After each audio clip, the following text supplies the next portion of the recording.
Tales from the Tavern was recorded in front of a live Twitch audience. I'm Commander Shepard, and Tales from the Tavern is my favorite stream on Twitch.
Hello, everybody. We are back. Season 4 of Tales from the Tavern, episode 101.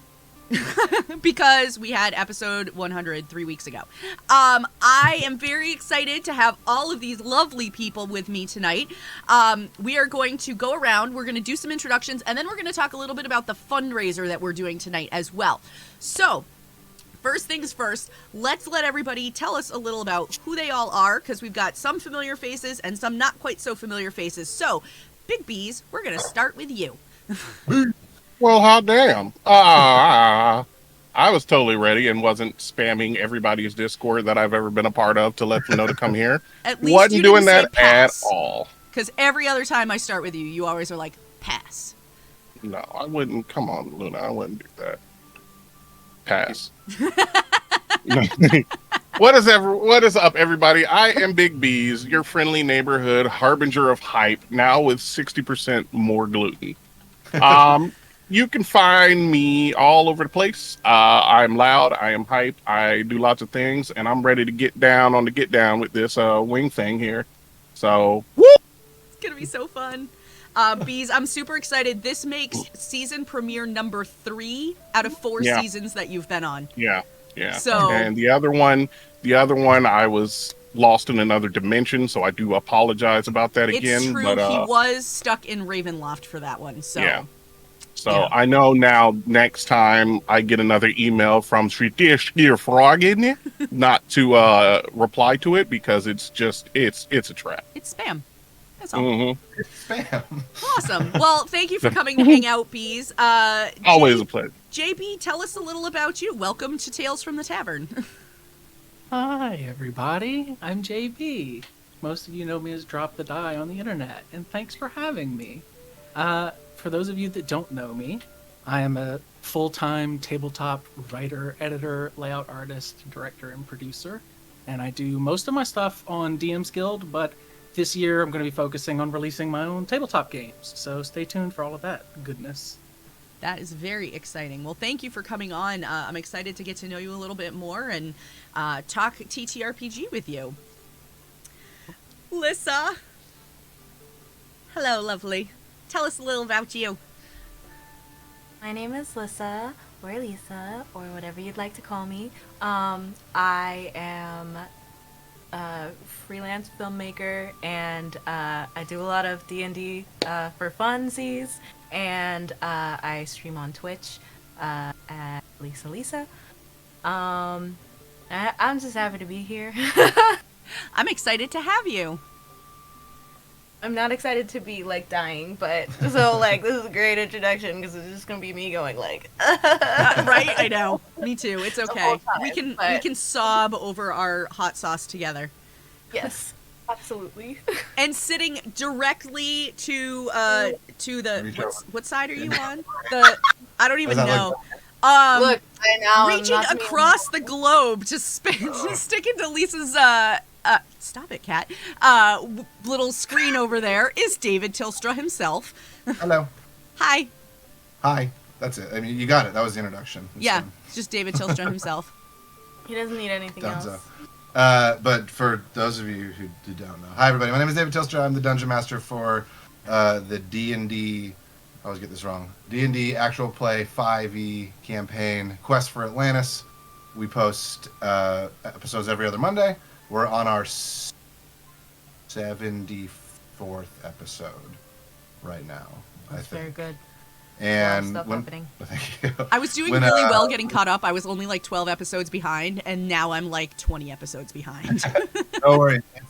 I understand there are a lot of amazing shows out there, and there's not a lot of time in the day, so I will never feel bad if someone like people are always like, "I'm so sorry, I'm so behind." I'm like, "No, dude, you have a life. You're totally fine." But when we're not doing the podcast, we stream over on Twitch at From Afar Podcast. We do playthrough streams on every Wednesday, and then just sort of variety streams every other Friday. And I'm sort of all over the place with a lot of D&D stuff. I'm gonna do some stuff with Waffles Maple Syrup coming up. Got some stuff with Alchemy RPG coming up.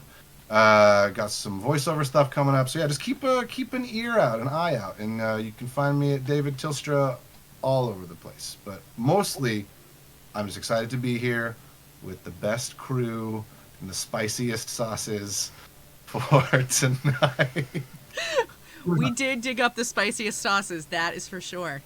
Well, thanks for coming back and for coming all the way back from Mexico just to hang out with us tonight. You have no idea how much of a driving force it was to help me. I don't want to say escape the country. He was fleeing the Mexican cartel. It was just a lot of wildness that happened, and you know what? We're here. We're making it happen. We are making it happen. Awesome. And as you can see in the very last frame, we have two beautiful people. Wolfie, who everybody knows, is one of the moderators here on my channel. And joining us for the first time is Mara, who is going to be eating enough hot sauce for the two of them. So tell us a little about yourselves, guys.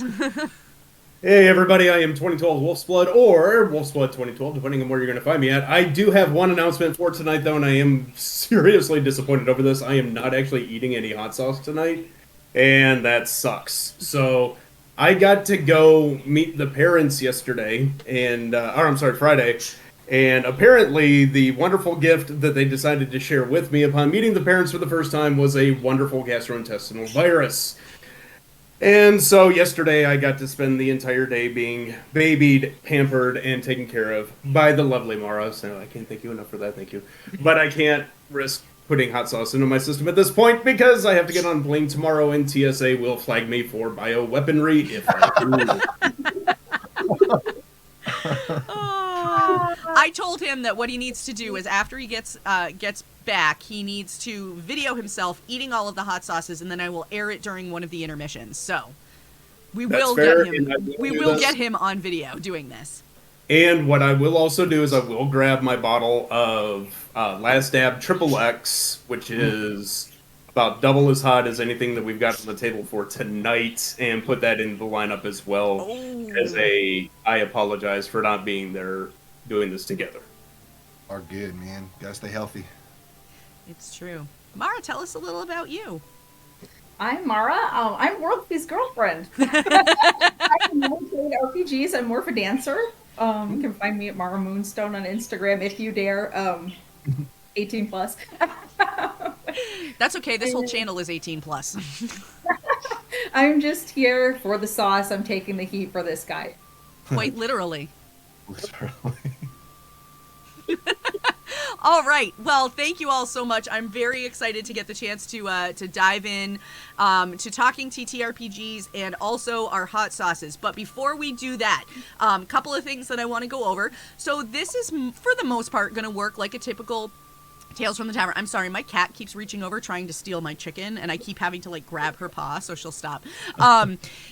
So for the most part, this will work like a typical Tales from the Tavern, which means that we are still taking questions from chat. So please feel free to drop any of your TTRPG questions into chat, and we will answer them as we go through, through the evening.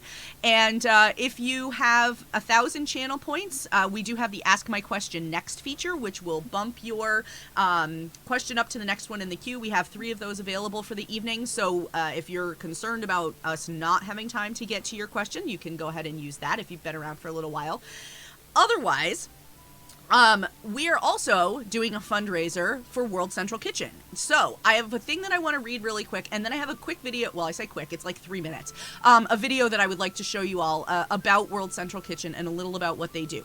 So !donate to get the donation link. Our goal is $500. We are $20 in. We are starting the night with a $20 donation. So please feel free to contribute early and often. And I'm going to go ahead and read this little blurb about World Central Kitchen. For the last 11 years, World Central Kitchen has used the power of food to nourish communities and strengthen economies through times of crisis and beyond.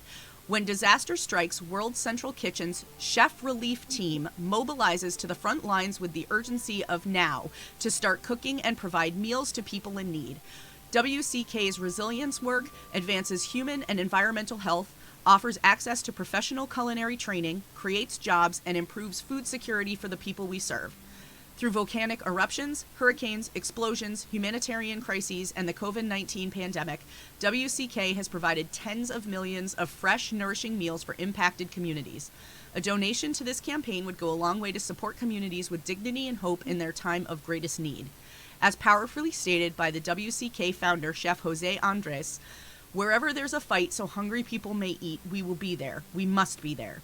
Please consider supporting the fundraiser or sharing our page to raise support among your network as well. We're looking forward to seeing what we're able to accomplish. So there's that. And I'm going to go ahead and show you this video real quick that just talks a little about what they do, and we will be back after that.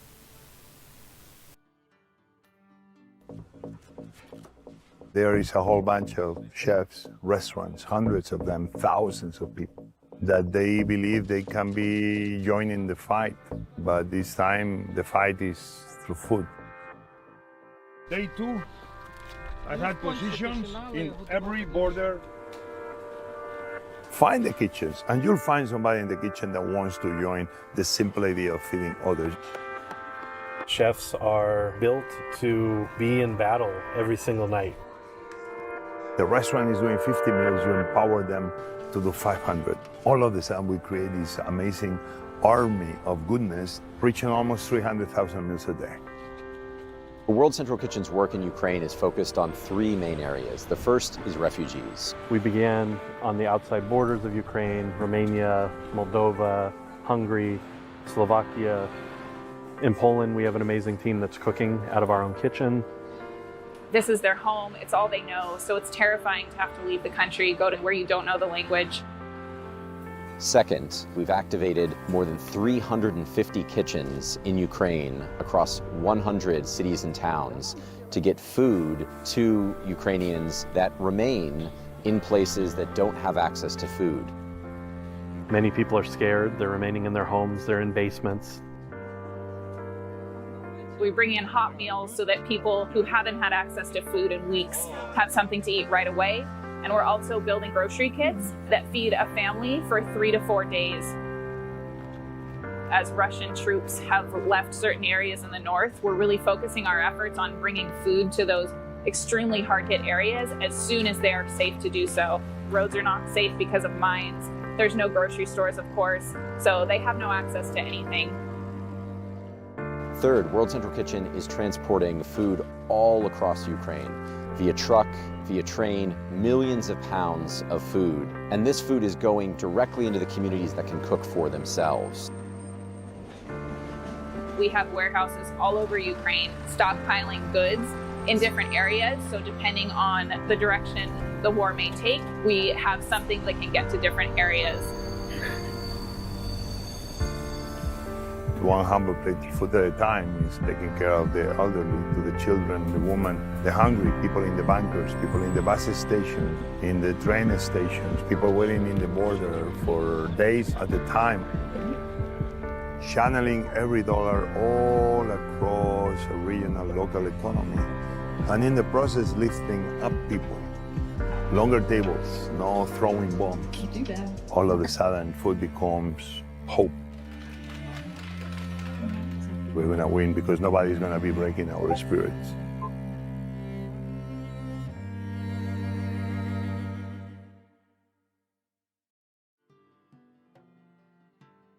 Helps if I unmute myself.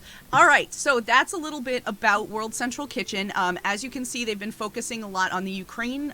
So this fundraiser is part of the Meals for Displaced Ukrainians. However, World Central Kitchen in and of itself helps with all kinds of relief efforts, whether that's natural disasters, war, anything like that. Any place where people are displaced and need access to food is where they can help out. So, yeah.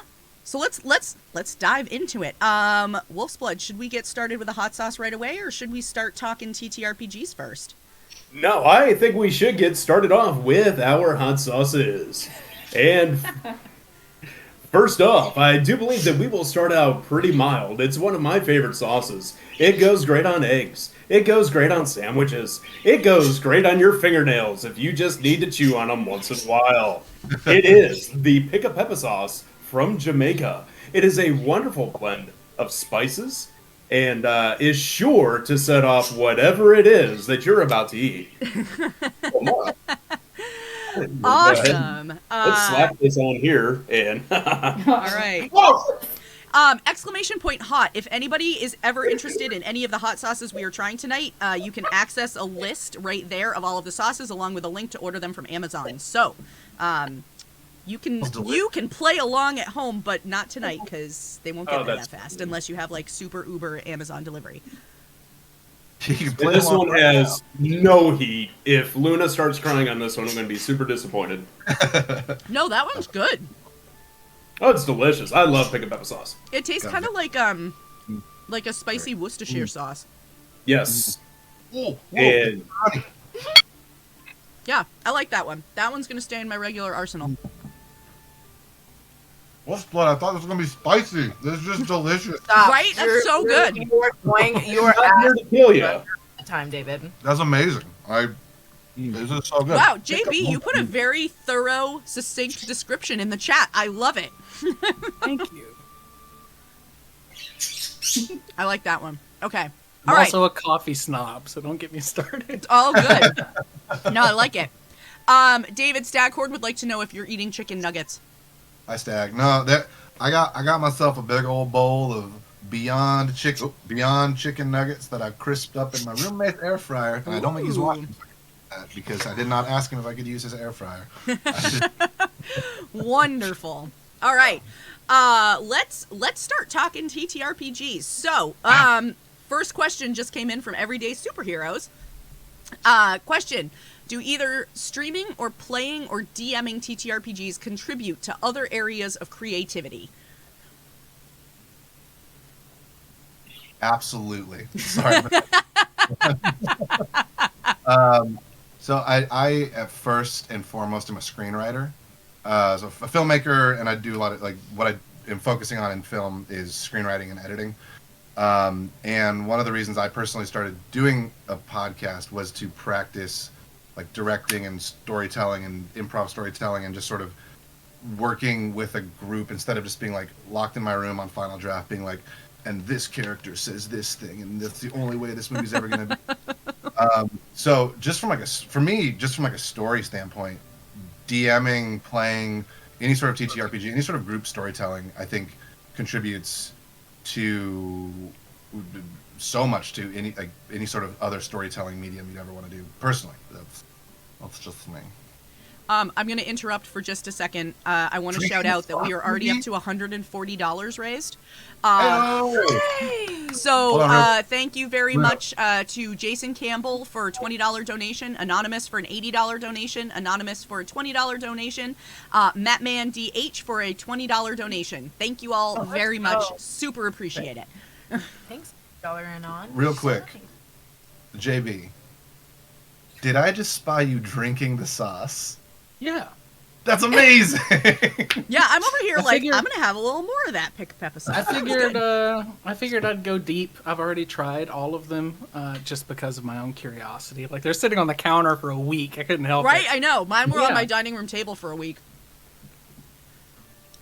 Sorry, not to derail. Yeah, Julian just said, I love how you all are still digging into the hot sauce. I wonder how long that'll last.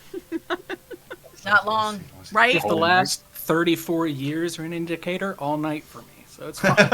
I love it. So anybody else want to dive into that question about streaming, playing, contributing to other areas of creativity? Yeah, I'll say it definitely does. Playing Aether and Steamworks with Ty, Lot Even Star, RF Chaos in chat. Actually, one of the first like big campaign I was in with him.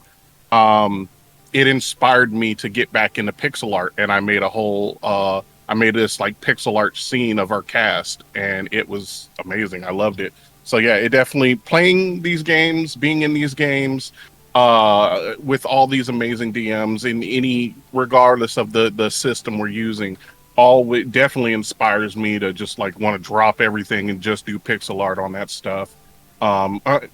Because I like long-term goal, when I'm not in school, will be to like watch, the games that I'm a part of. I want to make like a little comic or a little cartoon, a little animation of either the best parts of the episodes or just like a little chronological thing of every campaign I've been in with the art, with my pixel art.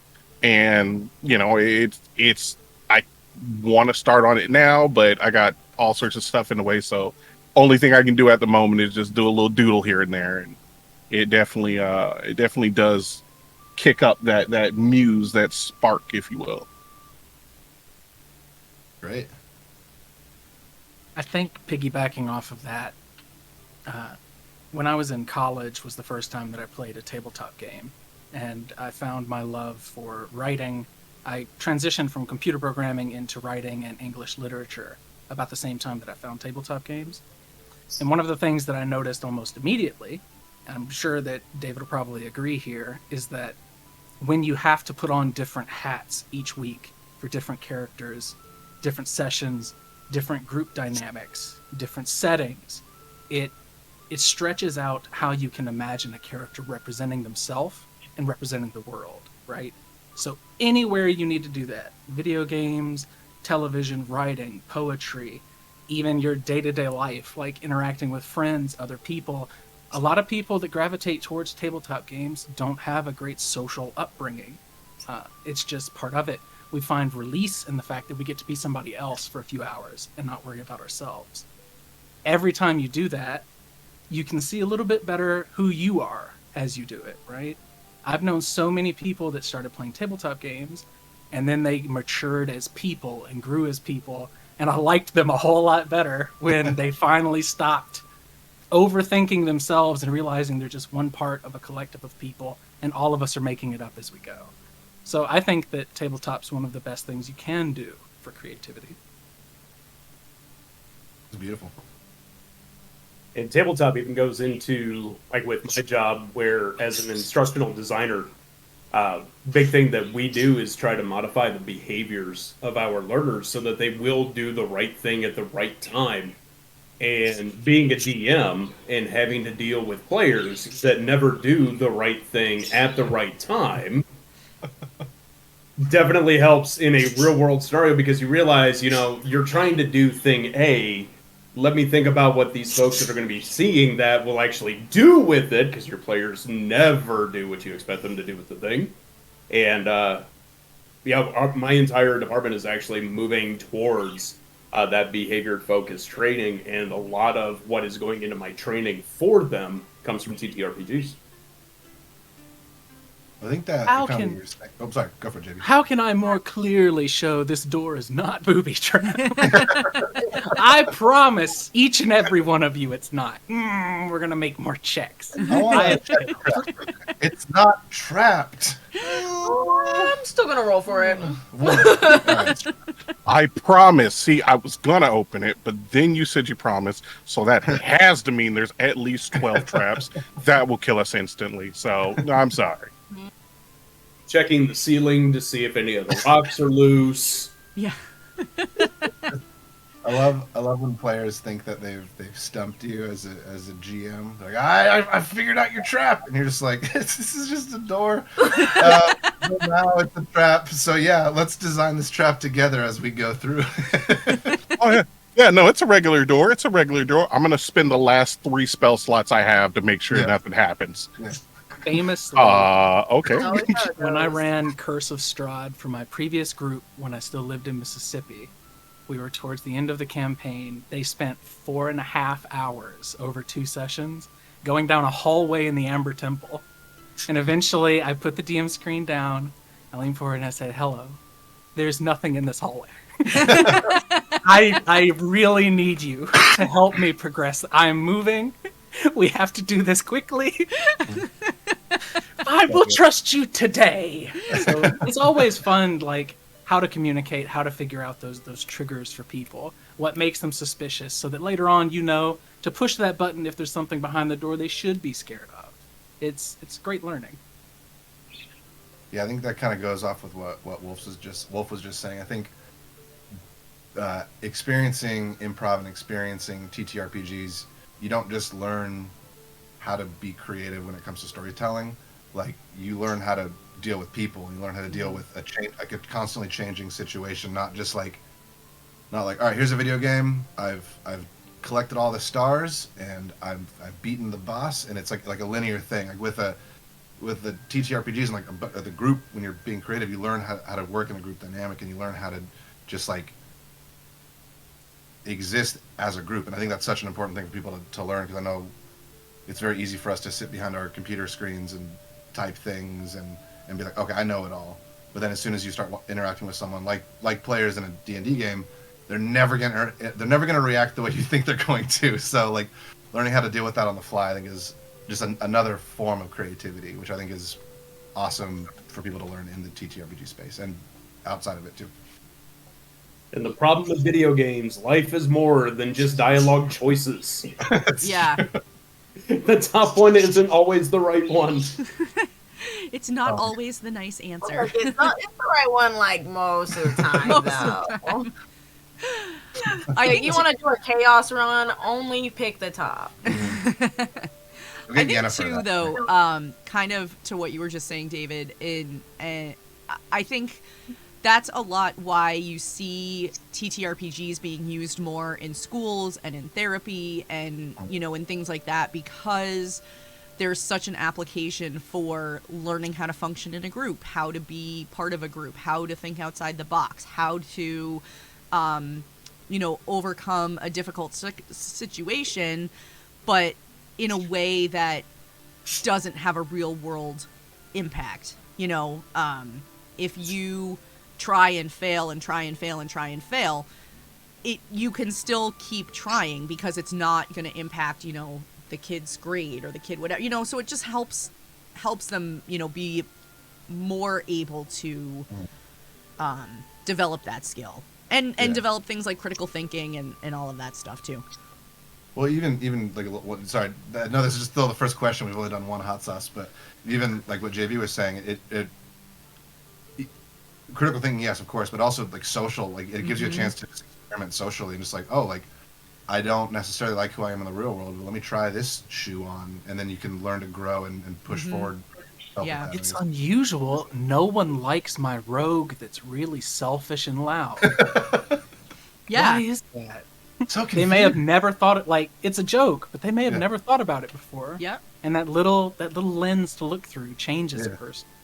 Well, there's just so many little bits of empathy you can get from just picking like I play a lot of offline games with my roommates, and there's a joke with me and one of my roommates. He always plays a variant human paladin, and I'm just like, dude, like just try something else, like just anything else, like just to try it. And we're running an Avernus campaign, and he's playing a tiefling now, and he's like, it's just so interesting how like it just feels different. I'm like, yeah, that's the point. Like that's like, do it. So yeah, exactly. I feel like he's the most like lawful neutral person you'll ever meet. Like everything is black and white. Like there is no in between for him. So like anytime there's like some little color in his life, he's like, what? This is oh my god! Doesn't happen to be a friend of mine that I went to college with that is exactly like that. It happens. Yeah, I have a friend that I've known him for like 20 years, and it's the same kind of thing. Every time he plays, he's a half elf, but he's not actually a half elf. He wants to be like 1/16 elf. So like he wants to look human but have all of the benefits of being a half elf. No. So yeah, so it's just one of those things that you're not on the camera.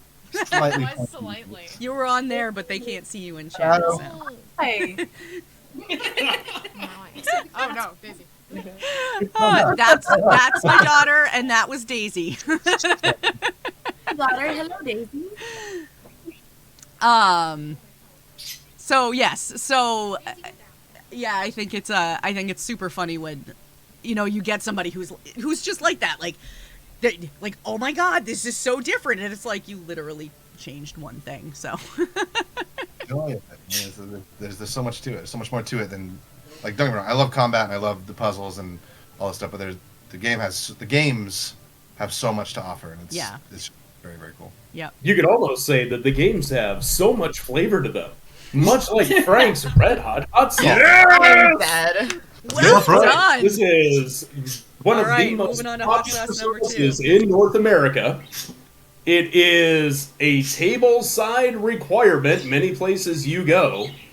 It does not pack a whole lot of heat. Let's get some more on there for you, honey. How's that? And just in case anyone was wondering, I put this shit on everything. Yeah. Frank's is so good. Pour it up. Yeah, no, I'm back from sort of the South Tennessee, Mississippi, Alabama area. Frank's, it's if you go to a restaurant that doesn't have Frank's, you just leave that restaurant. You're like, yeah, you pretty much just don't eat there. Mm-hmm. You don't need that kind of negativity in your life. Is that what you're saying? Nope. Exactly. I love you gotta have Frank's. But I just spilled it on my light pink skirt. Oh, and wow, no. I'll tell you something. That's the one place you don't want Frank's Red Hot. Yeah, not on your light pink on skirt. Your. But wait, now wouldn't they be hot pink? Said that. No, get out. Which one of you? Thank you so. Mara's a real one. Thank you so much. It's dripping in the sauciness of Frank's. Sauce. My cats are like, what is going on? I was glad you put Frank's on the list, Wolves, because like I feel like Tabasco, Frank's, and like Crystal are all kind of the same level, and Frank's has by far the most flavor. Best taste. Yeah, I put Frank's on. I put that shit on spaghetti, on any meat that comes onto my plate. Do you put it on your Frank's on your hot sauce? Do you put hot sauce on your hot sauce? Don't play with me. I've mixed multiple of them together. You play it. Julian says, Big B's is dressed properly in the red shirt. You won't be able to see the, where'd it go? You won't be able to see his battle wounds. I wore a tank top because it's about to get hot. Honestly, I'm regretting not wearing a tank top. This was a mistake. Yeah, I'm glad I didn't do it intentionally. I've been in this tank top all day, but yeah, here we are. One thing I'm surprised about, because we were trying to think of what would be a great hot sauce to represent North America, because of course North America has all the hot sauces. Especially this recent surge in everybody and their brother having a hot sauce. It was like, all right, what represents the U.S. best? And so my first thought would be, all right, so let's go with the highest by volume. Who sells the most hot sauces in the U.S. and Canada by volume each year? Real quick, anybody want to take a stab at it? Fire sauce from Taco Bell. Tabasco. Although delicious, David, not that one. Not Tabasco, surprisingly They give it away enough. for free. They give it to you for the free. That's the only reason. That's true. So I would have probably volume? guessed Louisiana. Yeah. Louisiana hot sauce is amazing, but no. I'm These- gonna say Frank's Red Hot because that's what we're Yeah, talking about. that's the only one I would guess is Frank's. It is not Frank's Red Hot sauce. Is it Cholula? Is that what I? Ooh, It is not Cholula, although I love Cholula. It's It's sriracha. like Heinz or something, isn't it? Sriracha. Sriracha. Sriracha. Oh, Oh, sriracha. That is We by forgot about the volume. millennial generation. Sriracha by volume now is the number one selling hot sauce in the U.S. I was shocked. Oh, I have a sriracha shirt I could be wearing. Ooh, Nando's. I love Nando's. Yeah. I was about to say the Fax Box. Nando's is amazing, but I feel like it's not really as much an American thing. I feel like you go to like Europe countries, yeah, they are all about Nando's. They will live and breathe Nando's, but I feel like here, I'll say like Nando's to somebody and they're like, I don't know what that is. I'm like, well, you're missing out. I've never heard of Nando's in my life. All right. Well, then we will take this opportunity to move on to the next question from chat, which is from Staghorn. And Staghorn! Staghorn. And David would like to know: you can have one creature out of the monster manual as a pet. What do you pick, and why isn't it a mind flayer? Why isn't it a mind flayer, or why is it a... Why is it not a mind flayer? Dude, mind flayers are the best. Yeah. Flayers are also the best. Gorgon, 100%. Final answer. Because I know there's one in there that I saw. Wait, Hmm. actually, now that I think about it, I think the one that I want doesn't actually exist in like official D&D. Oh, what is it? Do you know? I'm pretty sure it was like this little. One of my friends sent it to me because they were like, "Ooh, this is very you," and it was like some sort of like, almost like a little plant ferret thing, I think. And I was like, yeah, oh my god, I can't remember what it's called, but it's adorable.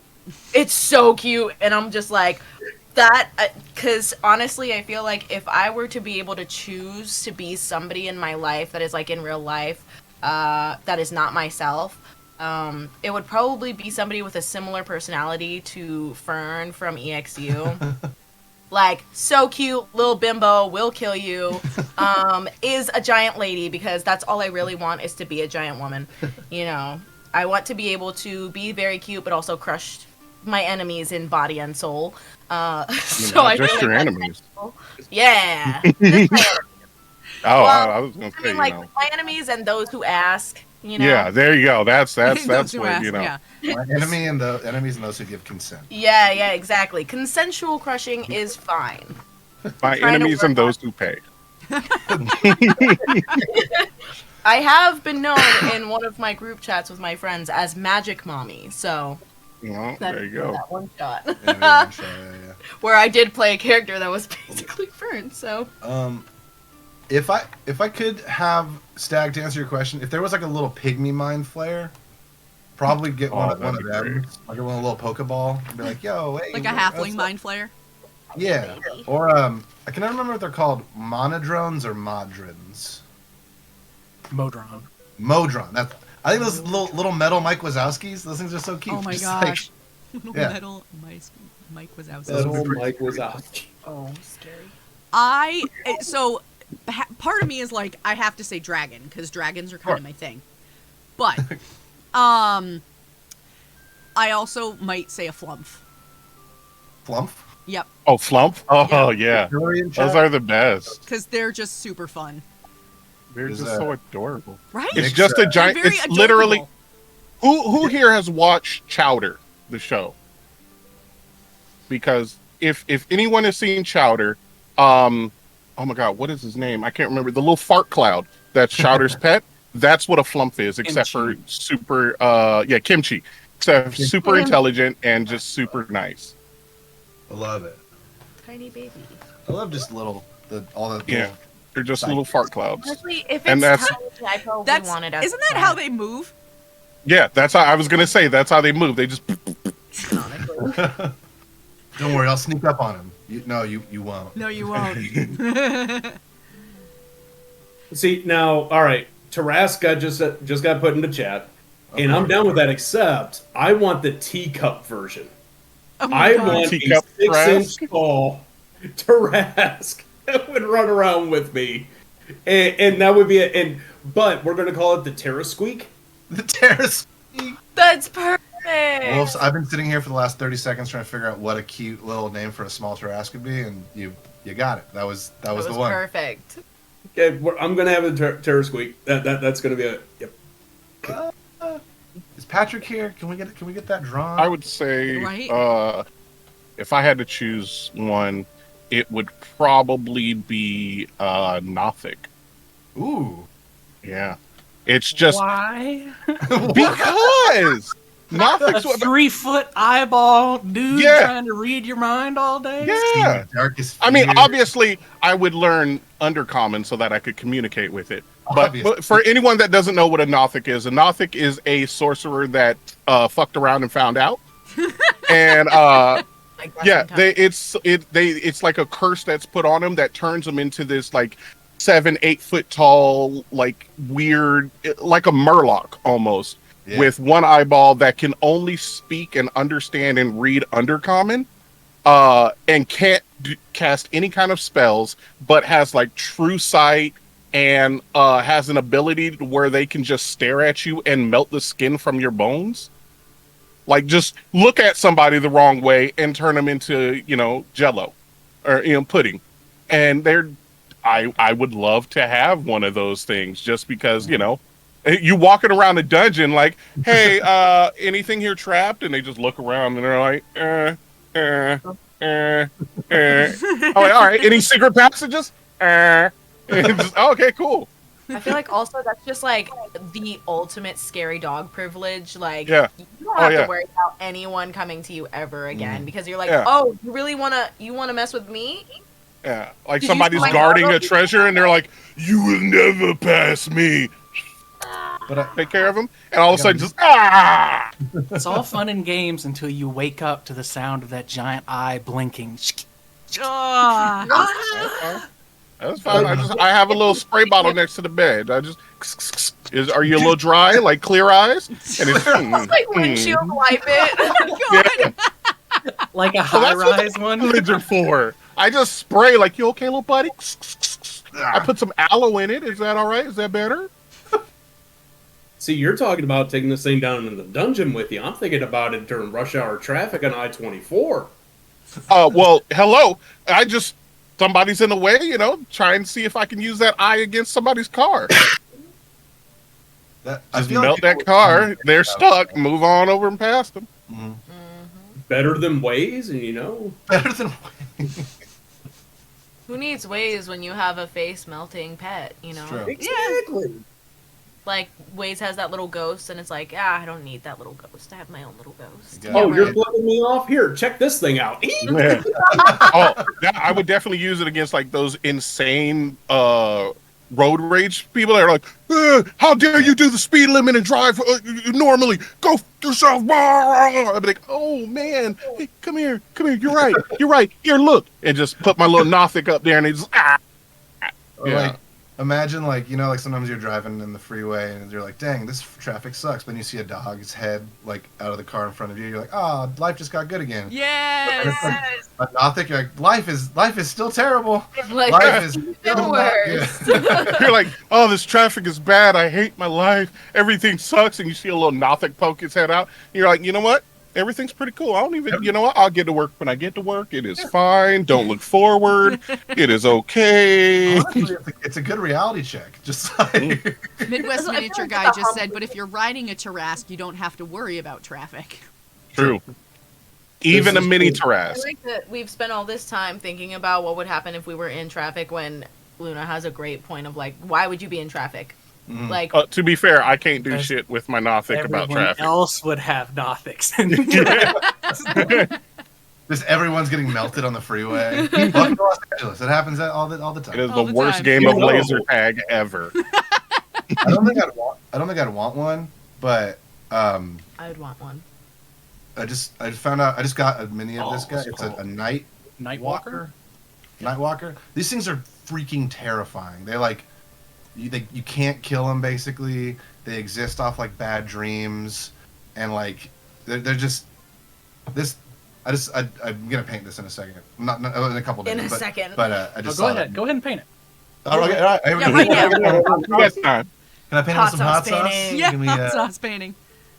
Midwest miniature Oh my guys God. here, so he can give you some pointers on that while we're on the stream.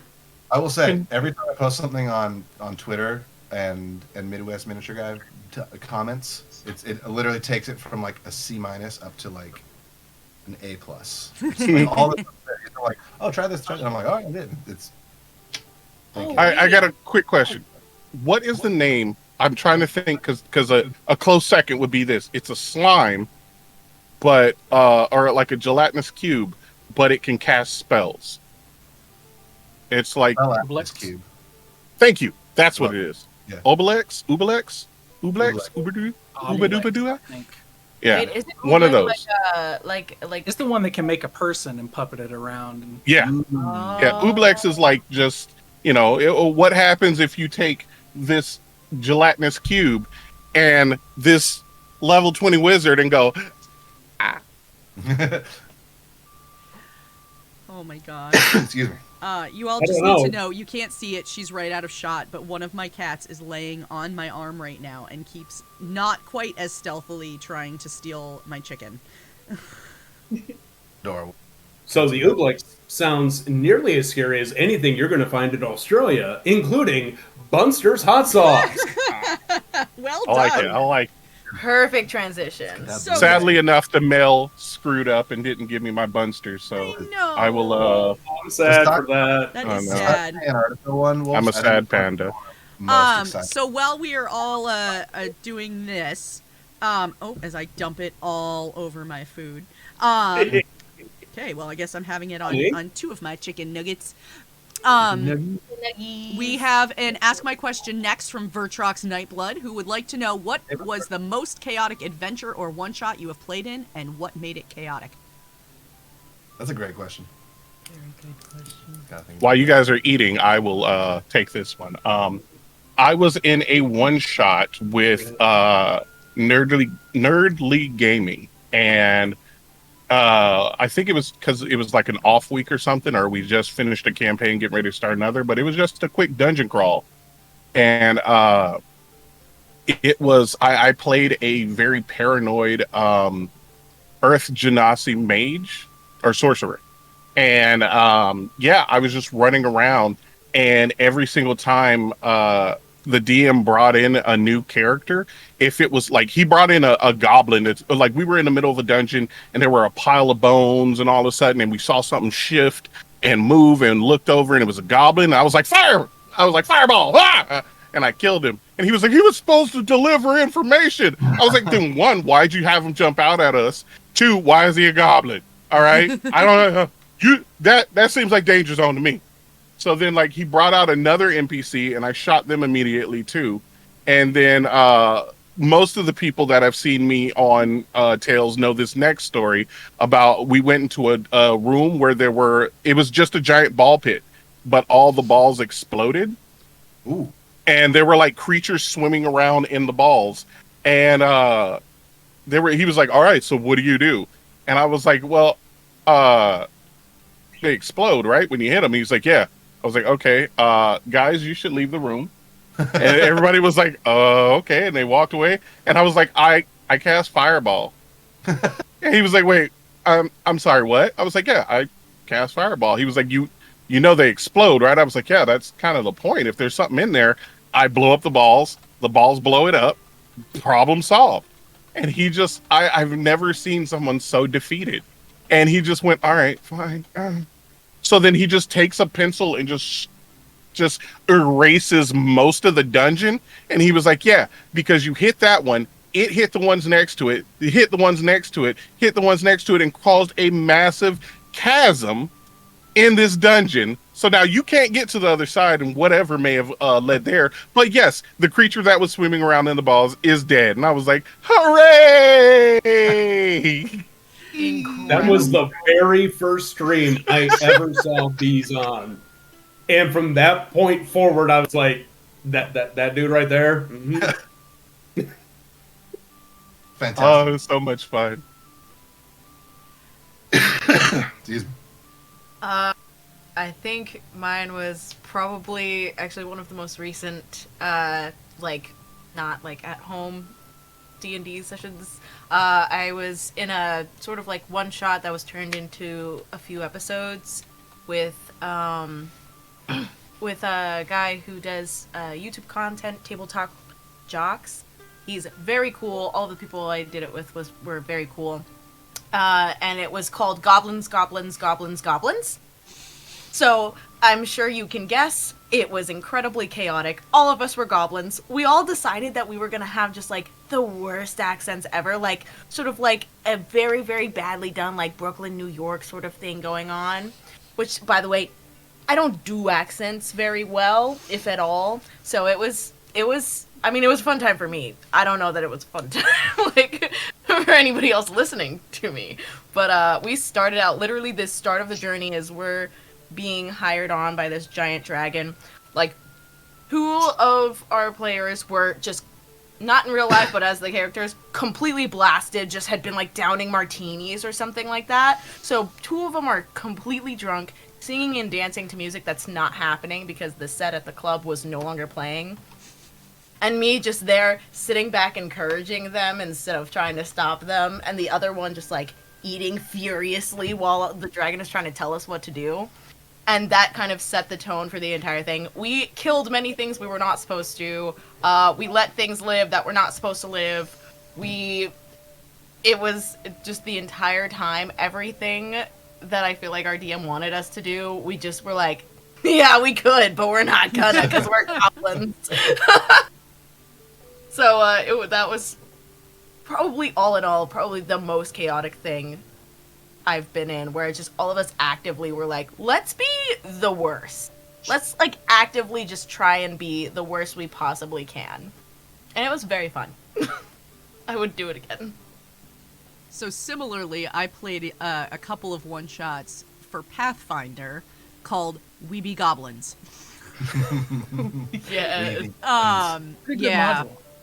And so similarly, we were all goblins. Some of us better than others. I was definitely not. I am not an accent person either. So, but yeah, we had one person who was. It must be like the thing for goblins to have like Brooklyn accents. So, yeah. Yeah, so they are. Oh my god, my cat just stole the entire plate of my chicken. Literally, she just grabbed it and went whoop. Yeah, and so same kind of thing. Like we were just like we were more focused on people's cows than anything else, and again, all the stuff that the DM wanted us to do, we did the exact opposite. Yeah. The goblin. Goblin, definitely. It is your duty as a goblin. It's to true. not do things you're supposed to. Yeah. To completely disregard orders. It's absolutely true. I think I can't decide if I feel like I've talked about this before for most chaotic one shots, and I think I've mentioned before the Bangamin's extravaganza. Oh my god! I talk about that all the time. It's one of my that is one of my most favorite one shots I've ever played in. Yes. And Luna, my little brother, and I were all a mafia pizza Italian, like Pizza the Hut, like alien space creature. It I don't even really know how, but it was wild. But I think just because like Nick was posting about it the other day, the one shot that me, Shannon, and Patch and Nick did for pro literacy. Yeah. Where we all did, like, one of the donation incentives was to change your accents. Like people were just like cursing, like we were just like rolling through accents. I remember that. I saw that one. And like then Patch like lost power like halfway through, but then like a second like later he came on. He's like, I'm on my phone. He had like a lamp next to him. And it was just like it was like real world chaotic and also like in game chaotic. Because I think we ended it with like I think like. I like dimension doored up in the sky, turned into a whale, crushed the bad guy, and accidentally killed Patch and turned him into a dwarf while Shannon blew off like a giant trash bomb. And we were supposed to save this town, and we didn't. There was a lot of not saving that happened. But it was that one was really fun just to play with those people and like change accents and patch. Like there was like a wild storm going on, but he was like not giving up. He's like, I'm just gonna keep playing. That was really cool. Shout out to Ty, Roll for Chaos out there, and Aether and Steamworks, because chaos is part of the game. Yep. And when I'm playing a Baji, which is, Space Goblin, and has absolutely no care about anyone except for himself, he gets parked into a corner, getting surrounded by 3 guards and one of the BBEGs, and he just says, you know what?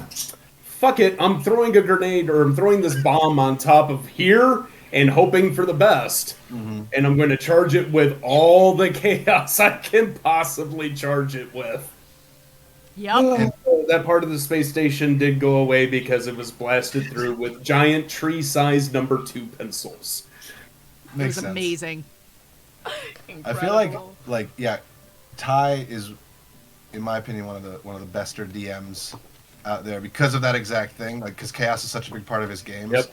But like, if you were just watching for the first time watching Ty, you'd be like, oh, he has this scripted out, because he just rolls with it like so well. Like there's just like spaceships blowing up and alien forces coming out of like the ether works, and he's still just like, yeah, it's okay. Roll 6 of these. Roll 4. And you're just like, how are you like in control of the situation? Right? I know. Yeah, he's a madman.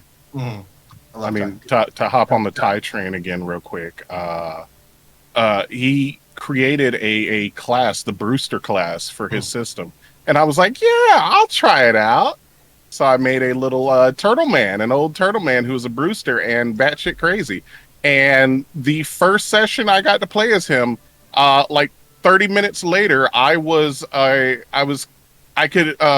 of the characters could only speak in slang because I hit him with a potion and that was a side effect.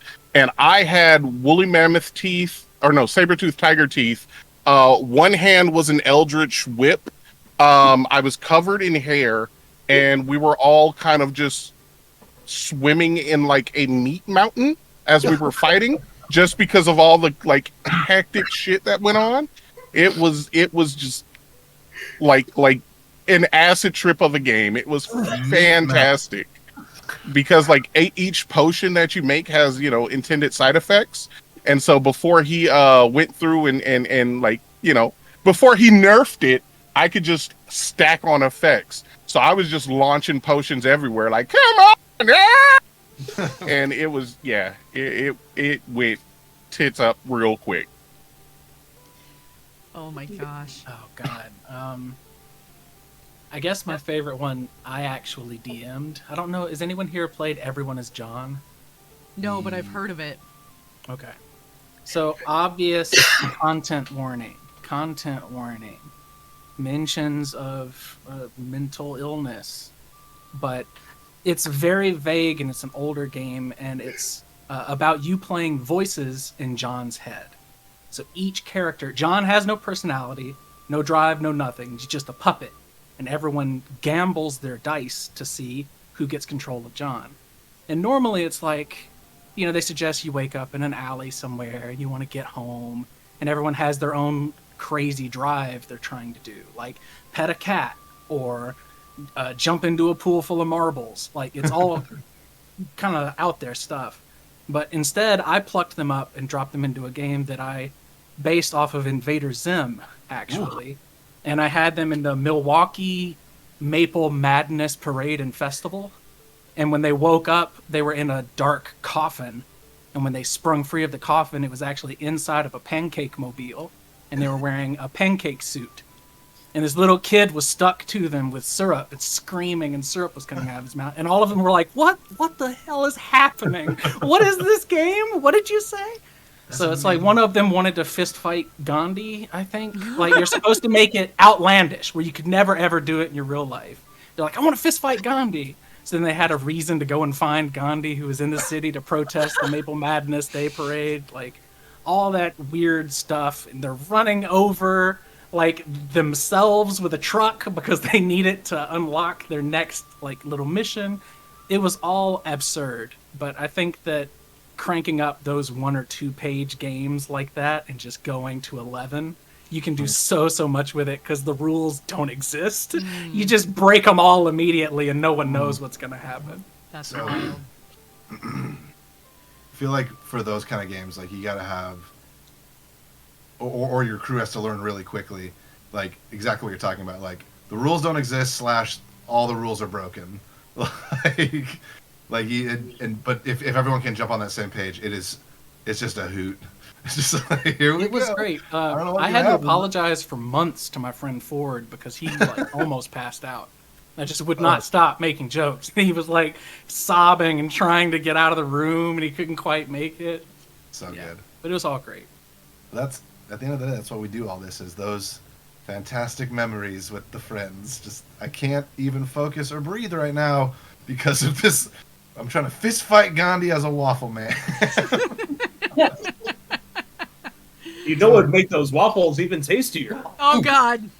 Mina harissa, a Moroccan favorite, and something that goes deliciously well with this conversation. You start this time. Oh God. So you know what? This actually would. I think this would go good on like waffles. This actually, yeah, if you had like some chicken and waffles with this, that would be pretty dank. It's got like a. Where's this one from, Wolves? This is Moroccan. Moroccan. I said, it sounds like there's like some fancy spices in there. Yeah. Yeah, that one's also pretty Little warm? Good. No, it's not. So are we getting to the heat now? Oh, do you want more? Yeah. That No, one's good. I don't think we're getting too far into the heat yet. No. I feel like somebody just asked me for seconds here, so what you guys just saw there was requested, not required. There's a little bit of heat on the back end of that. There's one. a little bit of heat on the back end of it, but yeah, it's good. That's a tasty one. That would you also guys haven't known the heat on the back end until tomorrow. Ah. on the back end. I have this glass of milk here. I'm ready for it. I feel like a little kid. Don't say that. I'm so ready. Wolves. Hurt me, Wolves. I think when we come back from break, we will be breaking into the second half of the lineup, which is still wonderful flavor, but I think we're going to crank it up a little bit. And I think we're going to go over 9,000 by the end. Give me that heat. If we do get a reasonable amount of donations in, we do have a bonus sauce at the end that is guaranteed to send our entire panel screaming to Antarctica to cool themselves off. It's pretty true. excited for it. It's true. How are we doing on? Because I can't see. Oh, it's called. Yeah. It's one of those sauces that I say tastes like gasoline, and it's just made to be hot. So it'll be fun if we all have to try it. Waiver to get them? Not that one. Oh, good. The only. My dad really likes waiver signing hot sauces. Yeah, no, this was not a waiver signing one, but it's definitely up there. I got a hot sauce once called Blair's 3 a.m. Reserve, and I had to sign a waiver for that one. That one, we can talk about that later. Let's get back to the questies. Actually, we're gonna take a quick break because we have already finished the first hour. So if we haven't gotten to your question yet, because I know there's at least one that we haven't gotten to yet, we will get to it. We will get to it after the break. I would like to take a minute. I'm going to show the video that I showed at the start again for anybody who is not familiar with World Central Kitchen, so that you can see what they're all about and who we're raising money for. And I'm pretty sure Bees said like the more donations we get, the more hot sauce we eat. So I think that's how this works. Yeah, something like that. We'll go with it. And wait, Bees, didn't you say something about like if we make $2 million, you would drink the whole bottle of the super hot one that we have? Second that. I like that he's staying mute right now. Yep. He wasn't muted there. I've been talking this whole time, just like ignore me. Ha ha ha. You guys are dicks. And then I was like, oh no, it's just I'm muted like an idiot. Okay. No. Oh yeah, and that's million with a B. So yeah, million with a B. If we raise that much, I'll put some in my eyes. Like, oh, that's so much money. Whatever. If that ends up happening, we're not streaming that because I'm pretty sure that would get me taken off Twitch. just maybe. I'll get behind the screen. That way you there have you go. There you go. Fair enough. Okay. Take a silhouette. All right, I mean, to be fair, there's no guarantee that it'll happen though. So somebody needs to go into a separate call so somebody can watch it. Yeah. Yep. All right. Well, we will be back right after the break. We will see you in just a couple of minutes. There is a whole bunch of chefs, restaurants, hundreds of them, thousands of people that they believe they can be joining the fight. But this time, the fight is through food. Day 2, I had positions in every border. Find the kitchens, and you'll find somebody in the kitchen that wants to join the simple idea of feeding others. Chefs are built to be in battle every single night. The restaurant is doing 50 meals, you empower them to do 500. All of a sudden, we create this amazing army of goodness, reaching almost 300,000 meals a day. World Central Kitchen's work in Ukraine is focused on 3 main areas. The first is refugees. We began on the outside borders of Ukraine, Romania, Moldova, Hungary, Slovakia. In Poland, we have an amazing team that's cooking out of our own kitchen.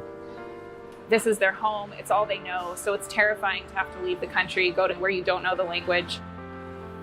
Second, we've activated more than 350 kitchens in Ukraine across 100 cities and towns to get food to Ukrainians that remain in places that don't have access to food. Many people are scared. They're remaining in their homes. They're in basements. We bring in hot meals so that people who haven't had access to food in weeks have something to eat right away. And we're also building grocery kits that feed a family for 3 to 4 days. As Russian troops have left certain areas in the north, we're really focusing our efforts on bringing food to those extremely hard-hit areas as soon as they are safe to do so. Roads are not safe because of mines. There's no grocery stores, of course, so they have no access to anything. Third, World Central Kitchen is transporting food all across Ukraine via truck, via train, millions of pounds of food. And this food is going directly into the communities that can cook for themselves. We have warehouses all over Ukraine stockpiling goods in different areas. So depending on the direction the war may take, we have something that can get to different areas. One humble plate of food at a time is taking care of the elderly, to the children, the women, the hungry, people in the bunkers, people in the bus station, in the train stations, people waiting in the border for days at a time. Channeling every dollar all across a regional, local economy. And in the process, lifting up people. Longer tables, no throwing bombs. All of a sudden, food becomes hope. We're going to win because nobody's going to be breaking our spirits.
All right, we are back from our break.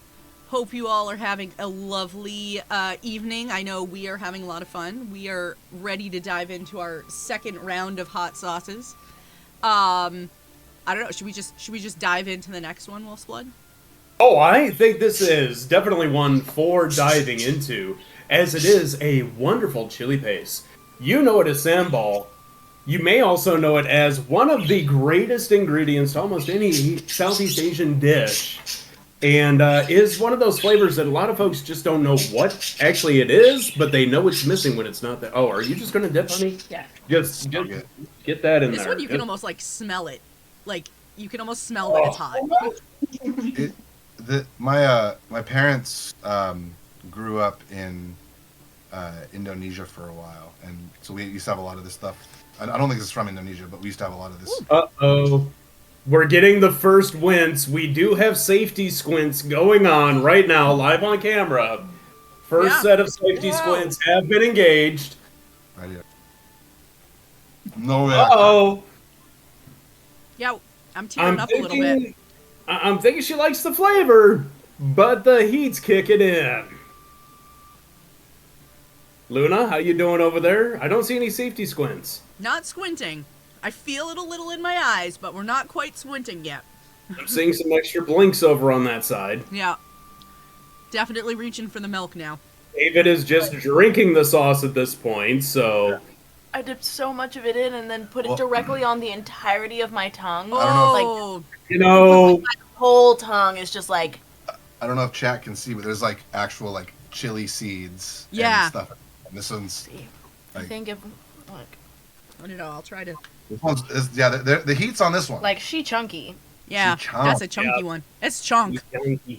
It's good stuff. It's good stuff. It's delicious. It is good. It's good, but oh... Yeah, that is not one that I would use regularly, though. Oh, You know what? Julian says If you put that into- Julian says I stick that in ramen or pho. Ooh. Yes, absolutely. Tablespoon into that and let it dilute out into the entire dish, or you can stir fry. Oh, it's good. Honestly, I do- just some really nice, like, rice, a little bit of kimchi, and egg. Yep. I do With warn that- you, dear friends and viewers, do not put it in a skillet by itself. It will run everyone out of your house. Don't do it. I'm still mad at my roommate about that. I'm just gonna render it down a little bit. Yeah, Kay says also goes great in scrambled eggs with spinach. Ooh. So and far, Bad Duck says, yeah, I put that in stir fry. I don't think any of the ones we've had so far would be bad on eggs. No, I think all of them would go good. So I'm gonna backtrack for 1 second because I got such great amusement out of this one. In the box that the bottle of the Bunsters came in, literally one side of the box is all like, this bottle of hot sauce contains, and like it has a bunch of like fruits and veggies, but the other side is literally like, this is how awesome it is on your eggs. They're not lying. It's very good on eggs. Yeah, makes eggs sensational. Scrambled eggs, whisk into eggs before cooking. Deviled eggs, mix 2 teaspoons of Bunsters per egg yolk. Smush. Oh, you've already using that. That's what it It's says. like, I have eggs every morning, and I've been going back to this for like 2 weeks. Yeah, Almost it was a good one though. Like I can see why it would be tasty on eggs. I will say this is also probably one of the best bottles too. I know. But this stuff I'm so excited for this stream to be done. Not because I don't want to talk to you guys, but because I'm pretty sure Amazon will take it back. Right. My feelings are hurt, David. It's okay. No, you should. I'm trying to be quite hurtful. If you at home are hurt as well, donate $20. Yeah, right. Yes. If David Donate. has insulted you at some point in your life, Sorry. World Central Kitchen may be entitled to compensation. No, I'm just excited that I can now start using these with abandon. Yes, reckless everything. abandon at that. Mm. All right, so we got a question that came in before the break that I want to. I think this is a great question, and I think this is especially given that it is Pride Month. It's a very topical question. As a trans woman, I am curious about whether there are any TTRPGs out there that come from LGBTQIA plus creators or explicitly contain LGBTQIA plus elements and themes. I very, very briefly said yes, absolutely in chat. So I'm gonna open it up and see if you guys know of any right off the top of your head that you want to shout out. So, because I just think that's a fantastic question. So. Immediately. Yeah. Hi, my name is Lisa. I'm a big old queer, so this works out great. I follow this person on Twitch that she does like regular gaming content, or they, maybe. I'm gonna go with they just in case. They do a bunch of really good gaming content, but they also do D&D content. It's I think a 6 foot tall girl. I think is their like name. The name that they go by is Smurf.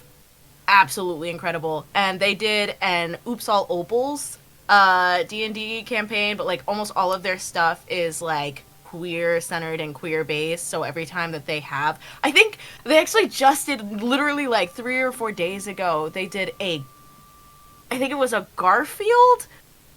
It was a Garfield campaign, but because they're obviously very involved in the LGBTQ community, like all of their D&D content is usually like, by LGBTQ, for LGBTQ, and it's always really fun and engaging. So, and they a lot of times will look for stuff that is like that they can throw in there that's just like for us that are in the leg booty community, So, yeah. There you go, guys. I'll actually look for what their actual name is and drop it in chat for any, if that's okay. That's for anybody like perfect. If you find the link, drop it in like our group chat, because only Wolfsblood or I will be able to. Perfect. Yeah. I will absolutely do that. Awesome. Chat also shouted out Thirsty Sword Lesbians and Transplaner. So Transplaner is great. Just recently, if you're looking for something to have in your hands and not enjoy third party, Action Fiction just released, and I helped do layout and editing and supplementary writing for the Chromatic Gamut for 5th edition. And it's an entire book that we just took, or I should say they just took a whole ton of LGBTQA plus writers that love D&D and told them to make something, and we put it in a book and sold it to everybody. It was a whole lot of fun to edit and put together, and it has a lot of really interesting stuff. A lot of it I don't really mesh with because I'm on the ace spectrum. So like I'm reading, I'm like, so is this supposed to represent this or this? So it was a big learning curve for me, kind of picking up all of the dynamics from all the different design aspects that were put into it. But there's a lot of fun and funny stuff, and a whole lot of people poured their heart outs in that book. So if you want to check that out, Action Fiction, Chromatic Gamut. You have links to that stuff? Me, no. I'm not a professional. What? Things like that. Because I was talking to Nick about that, because I don't, just off the top of my head, I don't know a lot of other than what has already been mentioned. So I would love to experience more and learn more about that, and from content creators like that. So that'd be awesome. I am gonna shout out Lynn Meyer. She, they pronouns, and Lynn is just like a really phenomenal human being, and has worked on a lot of really cool projects. Most of their stuff is available on itch, and they have put a lot of stuff into like various bundles. I can't remember what the last one was that. Stop, Daisy. The last one was that they had things in, but I know that they were part of the trans rights bundle that was going on back in March. So yeah, shout out to Lynn. Let's go, Lynn.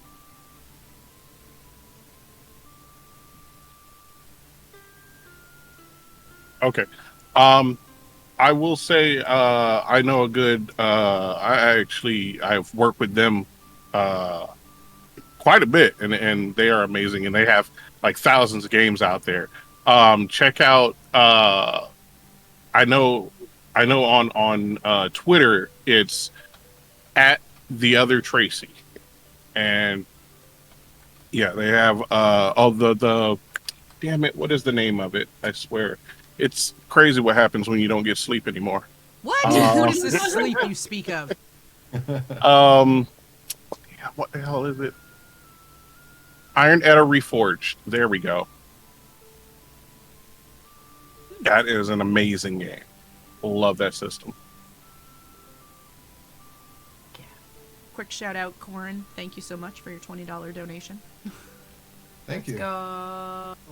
$20. Is that we have to drink more hot sauce now, or are we not doing that? We're drinking hot sauce. I was waiting for Wolf to just slide it on in there all smooth like. Well, you didn't give me the opportunity there, but then again, the next one may not be so smooth to get in there. A Peruvian blend. This is Amarillo Aji, and this looks absolutely incredible.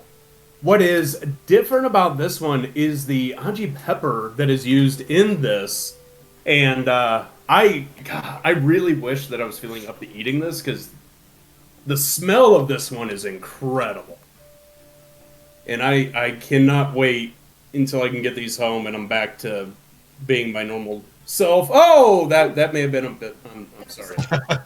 Quickly, You know what? That's a sign for me to give this to David because I'm not trying to have a third hot sauce incident. Yeah, we don't need another One more hot person sauce I want incident. to mention is Deanna, who did the Neverland, the Impossible Island tabletop game. I was like, oh, I can't remember the subtext. I can't remember what comes after Neverland, so I had to look it up. But yeah, the whole thing is just absolutely gorgeous, and it's platinum. I think it's on its way to. I think it's on the way to Mithril bestseller, and really needs to get there. It's an excellent. Oh, it's so good. I had even though it was great because my players again didn't want to do anything they were supposed to. One of my players immediately was just like, "Oh, Peter Pan, yeah, hate them, hate them." The whole time, just incredibly suspicious, and I was like, "I don't know how I'm supposed to play this game with you being so hateful of my very obviously evil character." But like, dang, come on. Did any So I of you immediately made Pan as evil as possible. Oh wow. Do any of you have the gene that makes cilantro taste like soap? No, thank God. No, but I am not Can a you fan of taste cilantro. David? Yeah. You can? This tastes just like nothing to me. I've Really? tried it like 10 times. Yeah, I it doesn't taste like literally much to nothing. me either. I cilantro definitely tastes like soap to me, and this is. I was just curious. Yeah, this is a. This is also quite good. Not as hot as I thought it was going to be, but that one's real good. Yeah, I'm wondering if it doesn't, because it wasn't as hot as I was expecting it to be for me either, but I'm wondering if it's because I don't taste much of it. Yeah, I mean, I really can't taste anything. I added 3 drops of Mad Dog 357, which is 357,000 scovilles to this, so that I could eat it on stuff and tell that I was eating it. Because I actually can't taste it at all, and I'm so curious why. Interesting. It's very mellow. It's good though. It's probably the most out of all the ones we've had so far. Probably the most unique flavor. It's. I'm trying to put my finger on it. Yeah, it's just good. It's an interesting chili flavor. What I was tasting when I tried it, it wasn't. There wasn't a taste, more so. A shit. A feeling. Like it enhanced it a little bit. Like I'm eating chicken, and I didn't really season it much, so it's just been whatever. But eating that, I was like, ooh, this is good. This runs with it. I love it. I think I put too much of the other one on my tongue from the last one because I didn't taste it. No, I just tried to slather it on my tongue again. Nothing. I got absolutely nothing. I'm not alone. I have felt so crazy for the past couple days. Okay, we'll figure this out. has to have a flavor. I know. We'll have to figure that one out because I don't taste much for that one either. It's got a great.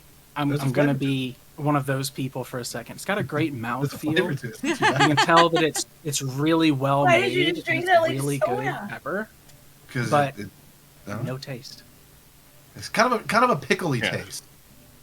Kind of pickly. Oh, maybe like banana peppers? Maybe if you take a little bit of like pickle juice, mix it with some not mustard, mayonnaise, that kind of Yeah. I can Yeah. see that. That's what it smells like, I think. It's good. But you know what that reminds me of? What? Tabletop playing games. What, empty and you have to put it on stuff before it's good? That doesn't work. Because if you play a tabletop role-playing game without the table, you got to put it on the table, and then you can add a little bit of the friendly spice of friends in, and then well, I lost it. Keep going. Take it away, Luna. That's why you run this show, and I'm just here drinking hot sauce. I thought that's all I was here to do too, was just drink hot sauce. But here we are. So hot sauce and look pretty. That's what it is, and you're doing a great job. Thanks. Yeah. All right. Let's see. There it is. Ty just said TTRPG is the spice of life. Sheesh, David. That's right. Hi, Ty. We were just talking about who you were. Yes, you're correct. That's just it. Bat Duck, we haven't tried that one yet. Bat Duck is waiting for us to try the very last one. We haven't gotten there yet. All right. Well, I was gonna say we actually don't have any other questions from chat right now. So, I know. So I would like to know something about tell me something about the last TTRPG that you played.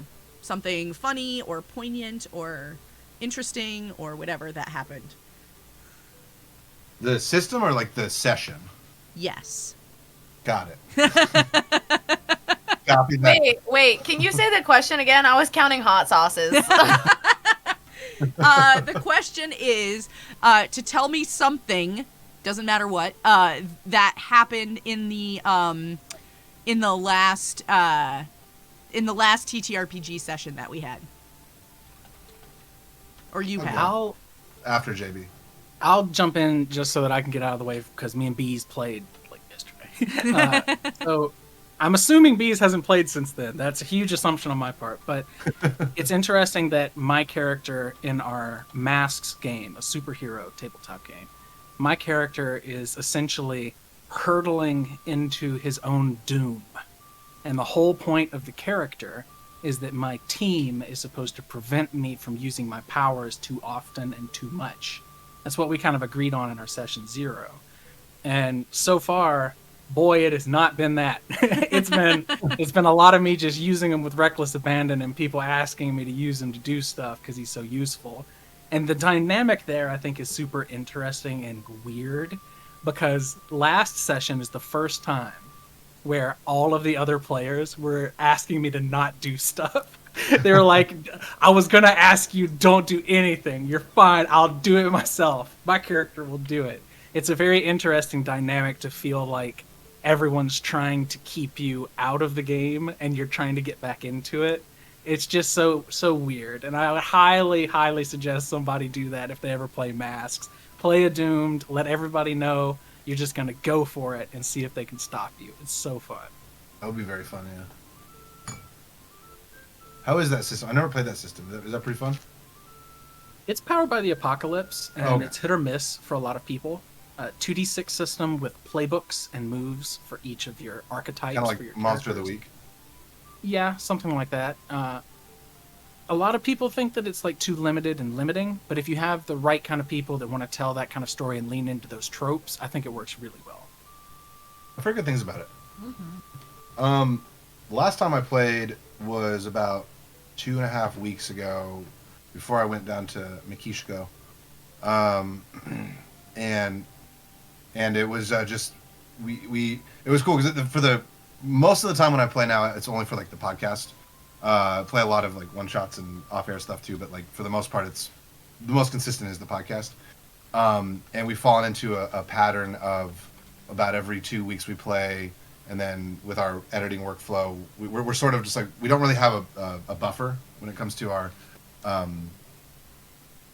show. So the last time, just to get ready for being gone in Mexico for a couple weeks, we recorded once on Friday and then that following Sunday.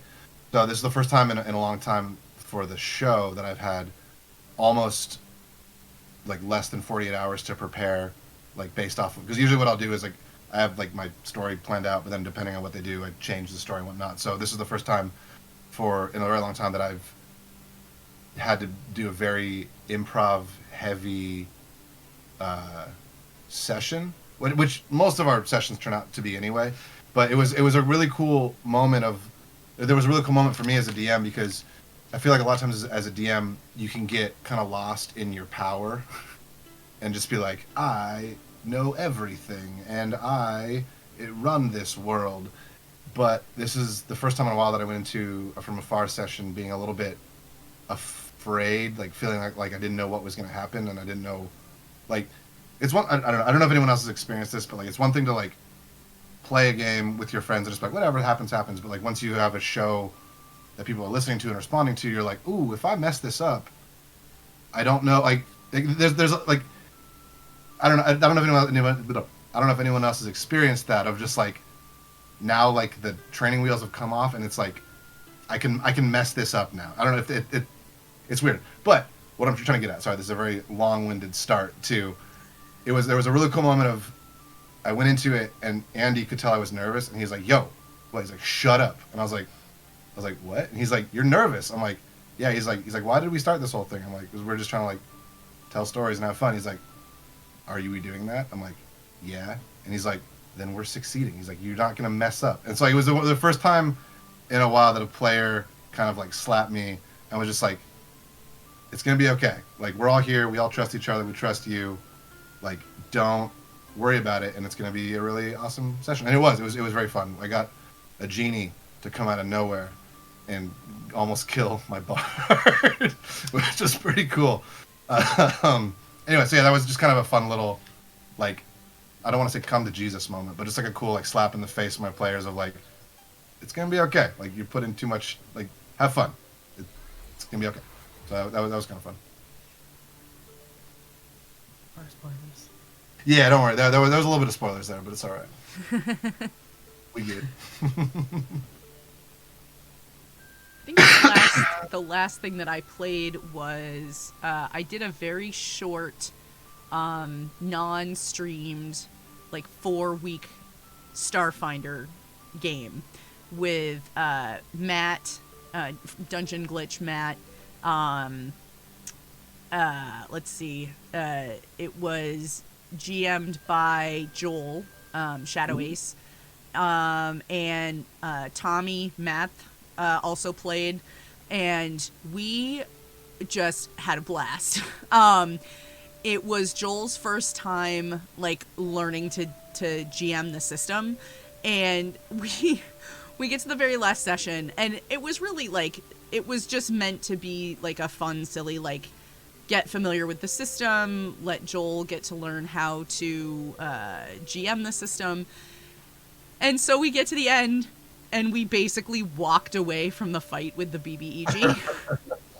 We got what we came for, and we were like, well, we could stay and fight this thing that will absolutely destroy us, or we could just peace out. And so we chose the option of least violence, and we just ran. And so we get to the end, and poor Joel's just like, okay, well, that's it. And we were like, oops, sorry. But we had a lot of fun. We managed to capture an ooze, like a metallic ooze that I don't even remember. I think it was called an assembly ooze, and we named it Oozy Oozeborn.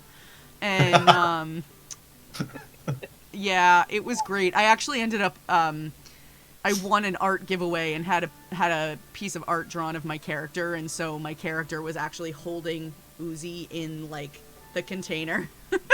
Oozy Oozeborn. So yeah, good. Oozy Oozeborn. Yeah, it was fun. I mean, we really just made it very silly and had a great time playing, so I would play with that group again any day. Last time playing was like also very good, but kind of the opposite of that. Like, very fun, but it was just either like the beginning was like pretty happy, jokey and stuff like that, but by the end it was just like scary and very sad. Oh.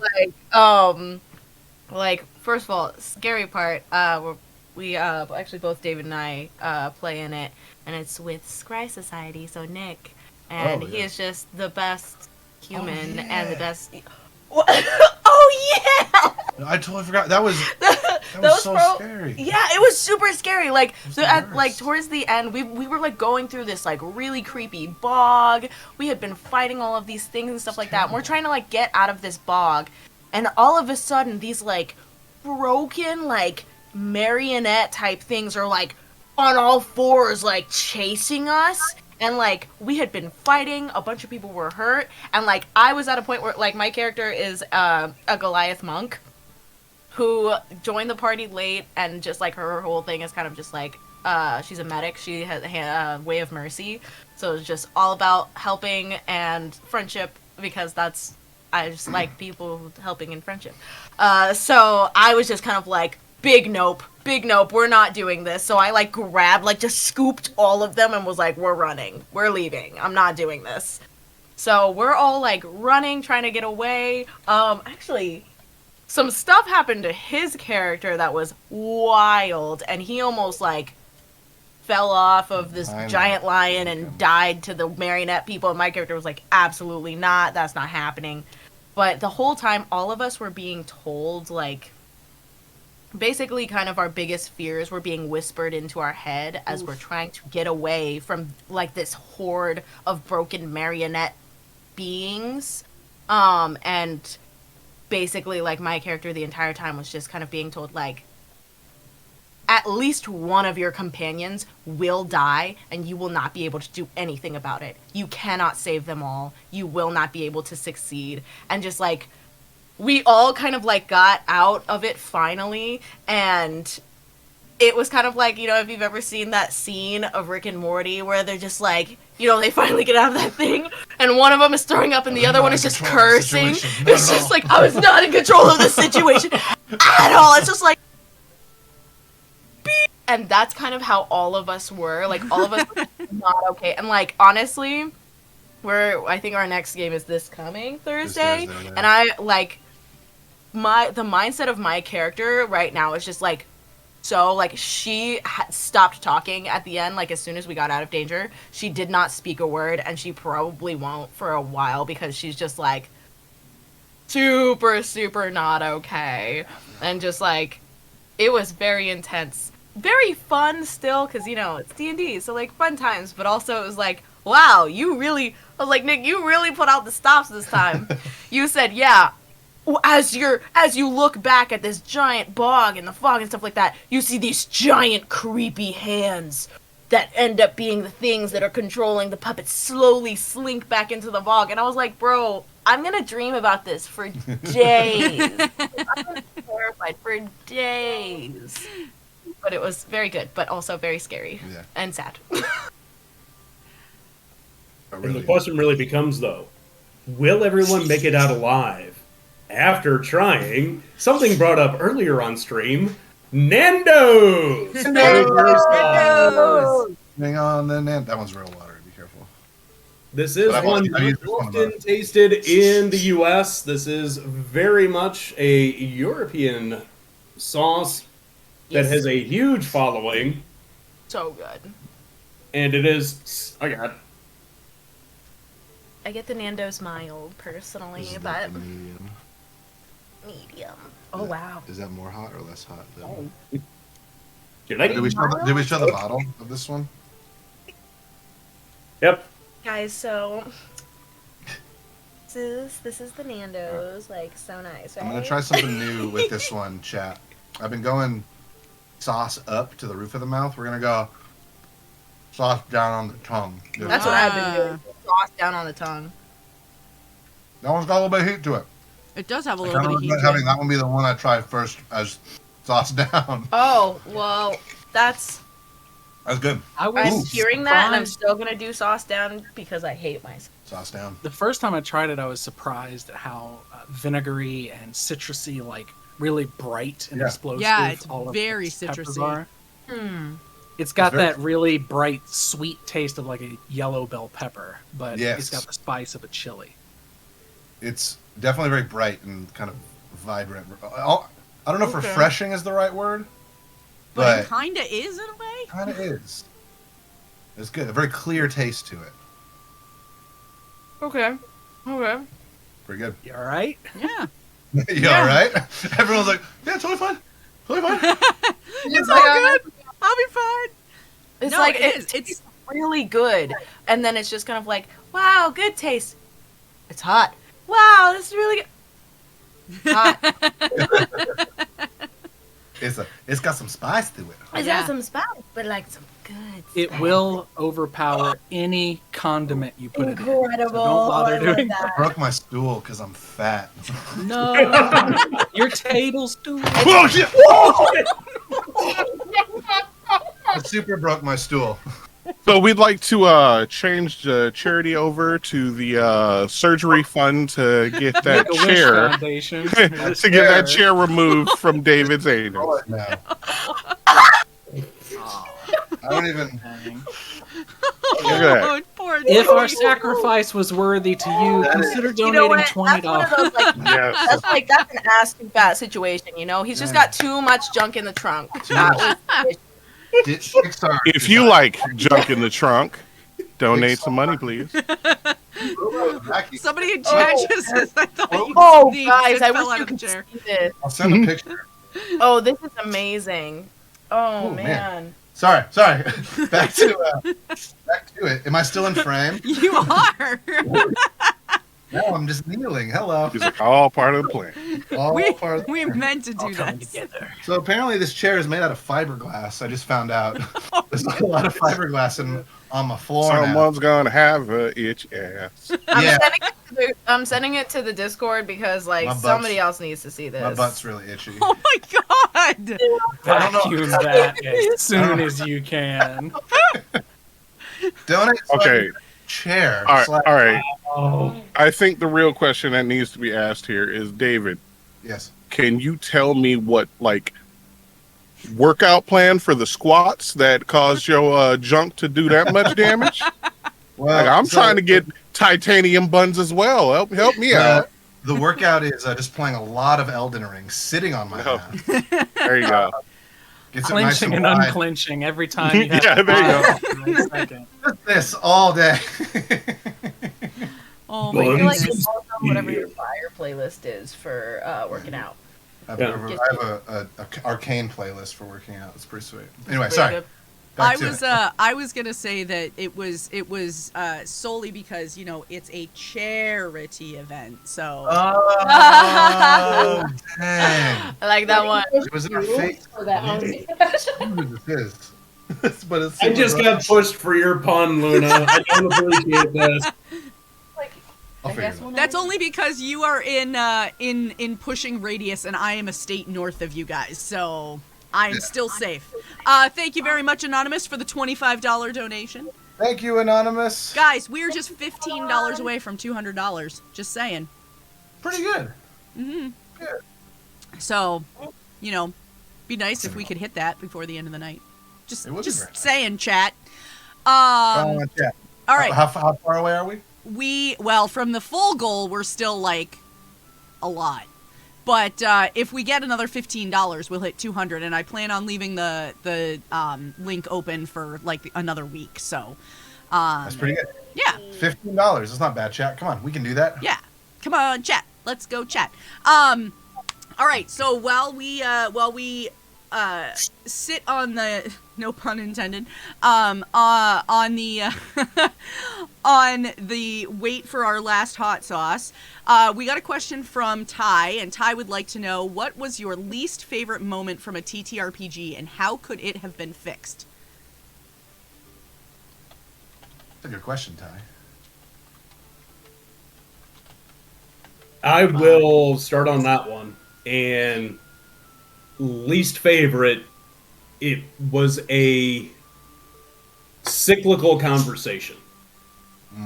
And so the DM had an idea of what was supposed to be happening, knew what the character's background was, and wanted to play that. But unfortunately, because of the way that it was being played, we as players we were not armed with enough information to understand what was going on or to be able to move ahead. And so we spent a considerable amount of time basically redressing the same questions over and over and redressing the same situation over and over again, to the point that it became extremely frustrating, to the point of anger at the table for what that was. And to answer the second part of that situation, in making sure that, number one, your players, whether in character or out of character, are armed with enough information to know at least where to go to break out of where they are. Yes. Don't leave them in a hopeless situation or this hopeless loop of where they were. And so now the table rule is, if at any point we start moving into that type of same situation, it's, hey, let's lift the veil, find out what's going on, and then get back into it so that we can move forward without getting that frustration. And I think that's important for any DM, is to know just when you're taking a trait, a personality quirk, a something just a little too far with your table. There's a little piggyback rule that we kind of had in fiction writing that I think translates great to tabletop for that exact same thing, is obfuscation is not mystery, right? Something can be a mystery to you and you're not sure exactly what's happening, but if you have no clue what's going on, if it's behind layer after layer of questions that are unanswered, no one knows what's happening, and it's so frustrating. 100%.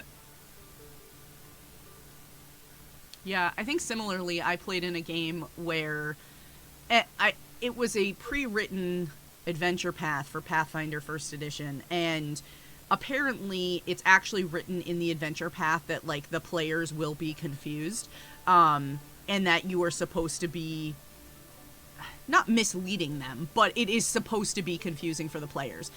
And I remember the game that I was playing, we all had a conversation with the DM, because on top of it being a game that we were playing, it was a streamed game that we were playing, and we were all, I don't know if it was visibly frustrated, but we were all feeling very frustrated by the whole thing. And we talked to the DM, and the DM was just like, well, that's the way it's written, and it says that you're supposed to be frustrated by the whole thing. And we were like, but it's not fun now. You know, this is not enjoyable for us. We're not having fun with it anymore. You know, and basically he's just like, well, too bad, because it's written to be confusing, and so you're supposed to be confused by the whole thing. And it's like, you know, I mean, if your players are telling you that it's confusing, they don't know where to go, they need help, and they're not having fun because it's confusing, something needs to change. Whether you're using a pre-written adventure path that says this is a confusing part or not, you know, if you're not having fun, why do it? So you can always talk out of game as players, like, right? Anytime that happens, yeah. To jump off of your Pathfinder, it's a perfect segue. I was in a game with a friend of a friend who was running us in a Pathfinder game, and I had a very interesting idea for a character that specialized in using a chain weapon, a spike chain that could trip, disarm, do all kinds of flourishes, interesting things like that. I was so excited because it was my first time playing Pathfinders, anything but a massive tank. I was playing this super interesting rogue that could do all these little maneuvers. It was exciting. And my DM spent 9 weeks of weekly games making us fight plant monsters, spiders, ghosts, like all these things that I couldn't trip, disarm, distract, frighten, confuse. None of my moves did anything. None of them took any damage from anything I did. And I was like, hey, Keith, I'll call your ass out. Hey, Keith, why would you let me make this character if everything in the game is going to be immune to it? And he was like, well, it's your job to overcome that. And that's when I learned about a combative DM. That's all that it was. It wasn't something I did. It was all on his part. And for those 9 weeks, I never broached the subject because I always assumed that it would lighten up, that it would happen. We would have the bandits come into camp, and then I'd get to really shine, that sort of thing. But I think it can be important if you get that feeling probably after 2 or 3 sessions and it starts to needle at you, just say something. Just speak up immediately, get the gauge of the situation, figure out what's going on so that you can adjust before you get in a situation I was put in where I was so mad I didn't talk to Keith again. You know, it can devolve if you put it off and put it off. So it's better to just talk about it up front, get it out of the way, and set those expectations as early as possible, which is why session zeros are so great currently in our communities. Well, I think you're touching on something. Well, you're saying something that I super agree with. Like just communication across the board. Like even if you have to stop mid game, like everyone all right, everyone's having fun. And notice you're looking at your phone a whole lot, or notice you're not super engaged with this. What's going on? How can we make this better? Because we're kind of what you said, combative DMs. Like I don't necessarily jive with DMs that where it feels like they're against it's like the players versus the DM, which like again nothing wrong with that. If that's the style you want to play and that's the style your table wants to play, that's fine. If you've all talked about that and you've communicated that, that's totally good. But like I feel like you just get so much more fun and better and more memorable results if you're all on the same team and all working towards the same goal. And that doesn't have to be the DMs taking it easy on you. It's just like we're telling the story together. And it's okay. Yeah, trip the spider. It might not be the way the rules are written, but like if that'll make you have if that'll make you have a better time, absolutely. Let's make that happen. So I resonate with what you're saying, JD. That's cool. I feel like to piggyback off of that, like the having conversations and like opening it up like session 0 and things like that. For me personally, just because in real life I'm a bunch of things that are very fun and therefore just like naturally bring me into like low-key kind of controversy. I usually, if I have a session 0 with a DM, like one of my main things is like if it involves me, please just like anything that's gonna be like hate charged, racially charged, like super like, because I've had it's only happened I want to say a couple of times, but I think the least fun I've ever had in D&D is when somebody, whether it be a character or the DM, decides that they're like, oh, we're gonna have a super racist character, but it's fine because they're it's magic people racist against other magic people, and I'm like, I already lived that. I'm good. Yeah.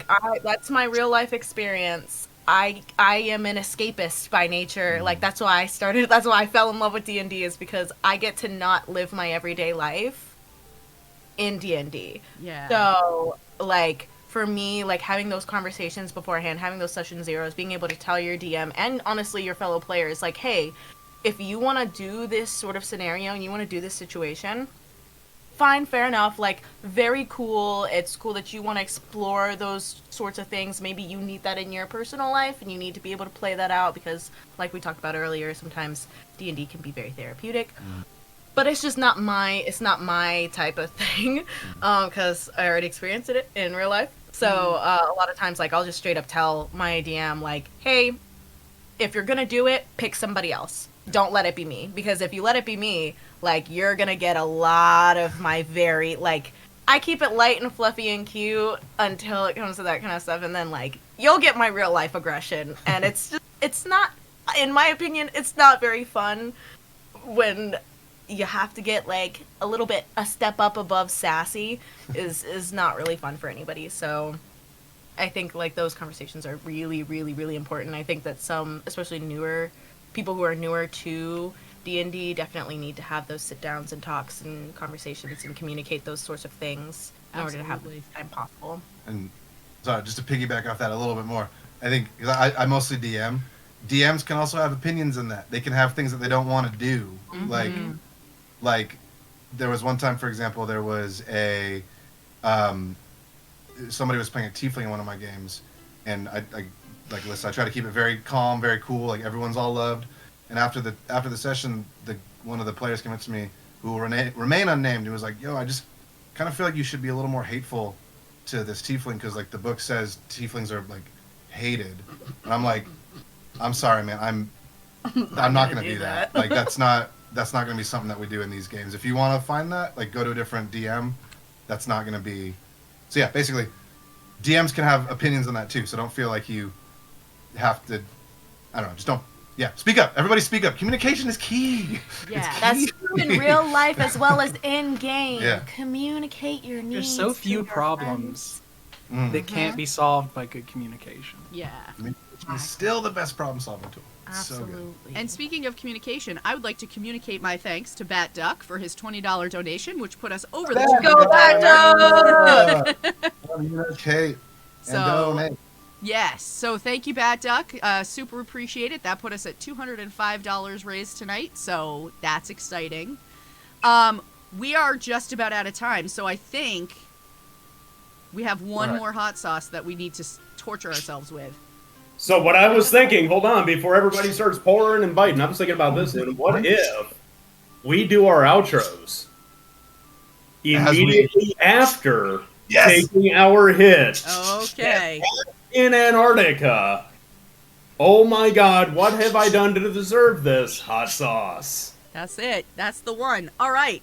So with that said, we're going to go around one last time, have everybody do a little blurb about, again, who you are and where we can find you on the internet, and if you have anything that you want to promote, anything coming up, all of that good stuff, please feel free to do that now.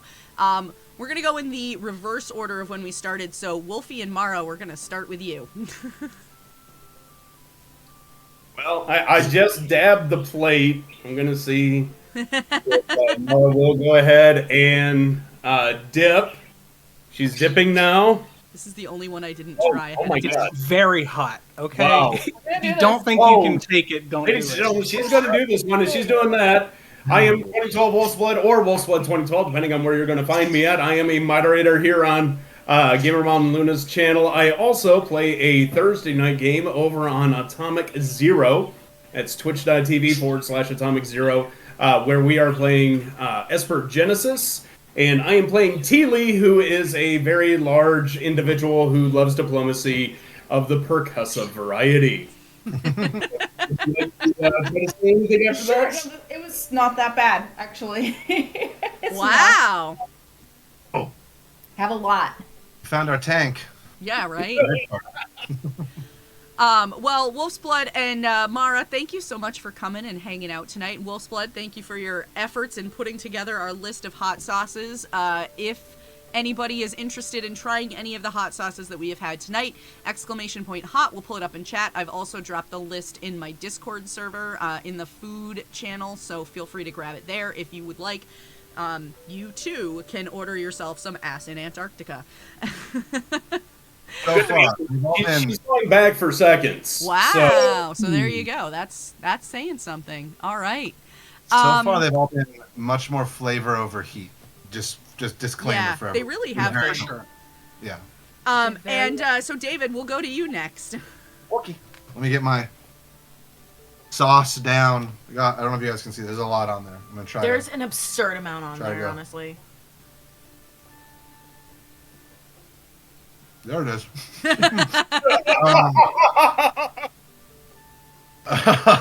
Oh no! Woo! We're good. Ooh, okay. I'm the Dungeon Master for From Afar podcast. We do bi-weekly D&D podcast shows. Listen to them. We have Twitch things that we do on days of the week. Listen to those too. Did I say everything? Woo! No, David, I heard am you're not. playing in a one-shot next Saturday. I am playing a one-shot next Saturday with the lovely and always amazing Gamer Mom Luna and a lot of other folks. It's a murder mystery in Baldur's Gate. Yeah, it's going to be awesome. I think the mystery has been solved. This one's real hot. Oh my god, I'm so scared. That's all good. And, Well, Lisa, it's your turn next. do it. Take it away. Take it away, Lisa. Do it. I'm gonna fan You fan yourself. You fan yourself for now. Okay. Okay, let's do it, guys. Okay, let's do it, guys. Safety squints. That's a good dab, too. Oh, no! Oh, that there. face!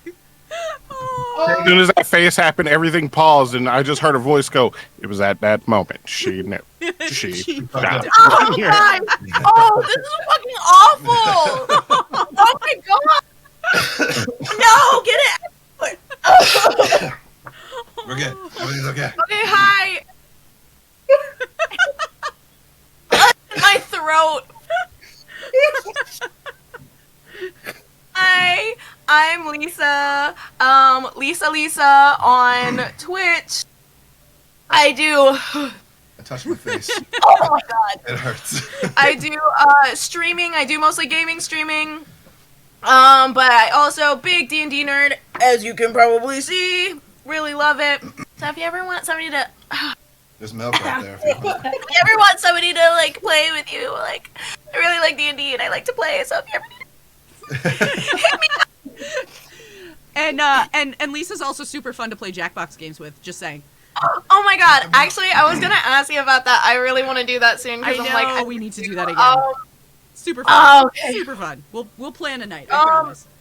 So yeah, it's Lisa on Twitch. I have other things, but I don't really like people finding me. It's that nerd Lisa on Twitter, and it's LYSSA, not LISA, for funsies. Thank you for having me, Luna. This is great. I'm probably gonna go throw up after this, but it's fine. Probably not recommended with hot sauce, but there you go. No. Oh, thanks for coming to hang out, JB. JB, take it away. Please, JB. Hi, everybody. I'm JB. Better known as Drop the Die. So I'm going to give you tasting notes as I try this.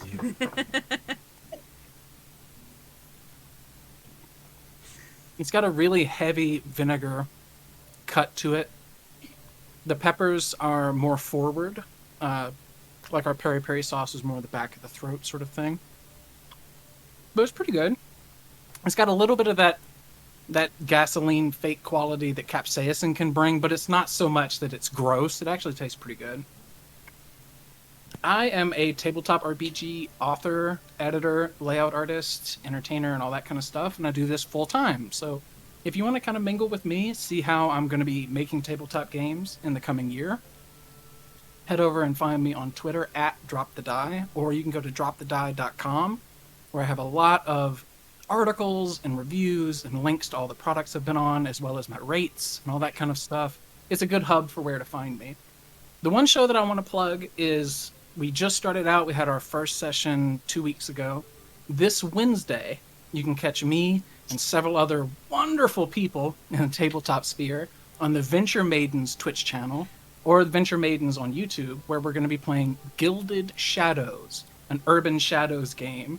And I am playing an immortal who is a rich, rich man amongst all these people who are kind of scraping by. It's a really weird dynamic when they're asking me for favors, but I absolutely love it, and the whole cast is completely killer. You should come and check it out and say hello at the very least, or follow the Venture Maidens, because a lot of their stuff is fantastic, and having all of you mingle in with the Venture Maidens when I weasel my way in would be fantastic as well. I wanna try and help them get this huge roster of guests on, and I'm trying so hard for that to happen this year. JB, if you ever, I've been following and listening to the Venture Maidens for years. I would love to let them know I love them. That's it.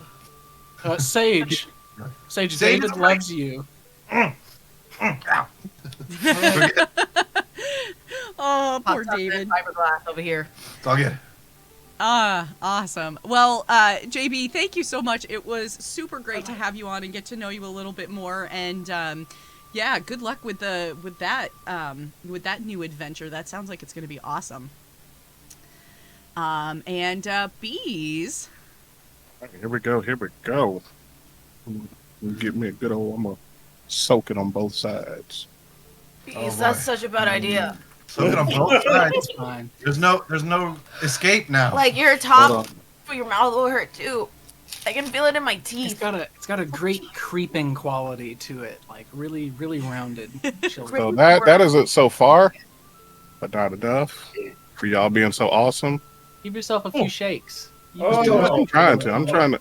Oh, There we boy. go. There we go. Get it Oh, on there. he's all in. Nice, Look at nice that. and- Look at that. Wow. Mm. There we go. God tier. All right. So.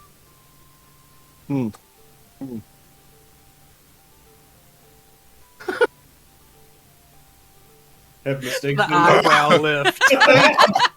It's matching your shirt, dude. Hey, man, shit. The H sound hurts. Don't touch your face. All right. Hey, everybody. Oh, that hurts. Hey, everybody. I'm Big B's, your friendly neighborhood harbinger of hype. Oh, why did I have to put that? I am your all-around jack of all trades. I do variety streams, TTRPG stuff. I DM pixel art game development. So many fucking things. This is great. You can see me on Twitch here at big_bees, which is great because speaking of which, I will be I will be doing a stream tomorrow. It's my birthday. Tomorrow's my birthday. I'll be doing a birthday stream and thank you. Hey. And oh my god, it's lava. The spit's lava. I'm good though. I literally feel like I'm gonna pass out. No, it's just I wouldn't. Yeah, I'm good. So, I forgot everything else I was saying. Birthday stream tomorrow, starting at noon EST. I'm gonna be playing probably through BioShock because I never got a chance to play any of the games. For like most of the day, and then at night I'm gonna do horror game, like multiplayer horror games, like Phasmo or Devour or something like that. Ooh. So if anybody wants to jump in at that time, feel free to. I always love playing with other people. Thank you, Jason.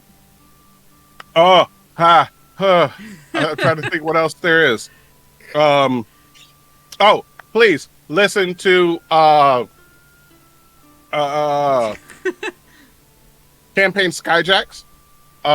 It's a phenomenal show. I was just recently asked to appear as a guest in one of the arcs as one of the main characters' dads. Super fucking fantastic time.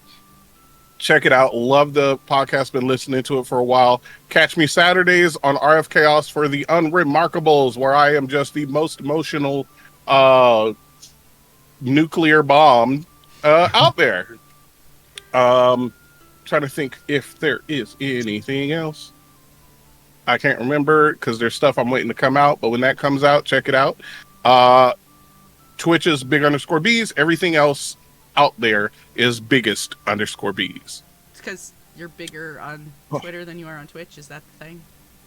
Well, see, I just had like on Twitch, I know I'm the biggest bees, so I just put big bees. Out there, I'm sure that's a greater, wider stretch of the internet. So I just assume that there is a bigger bees. So I just need to intimidate them to let them think that I'm the biggest bees in case they're bigger than me. So that way I still retain the title. That's true. Okay, good call. All right. Why did I do that with this? All right, here we go. Oh, Luna. Oh, no. Oh, Luna. Luna's about to die. Oh, my God.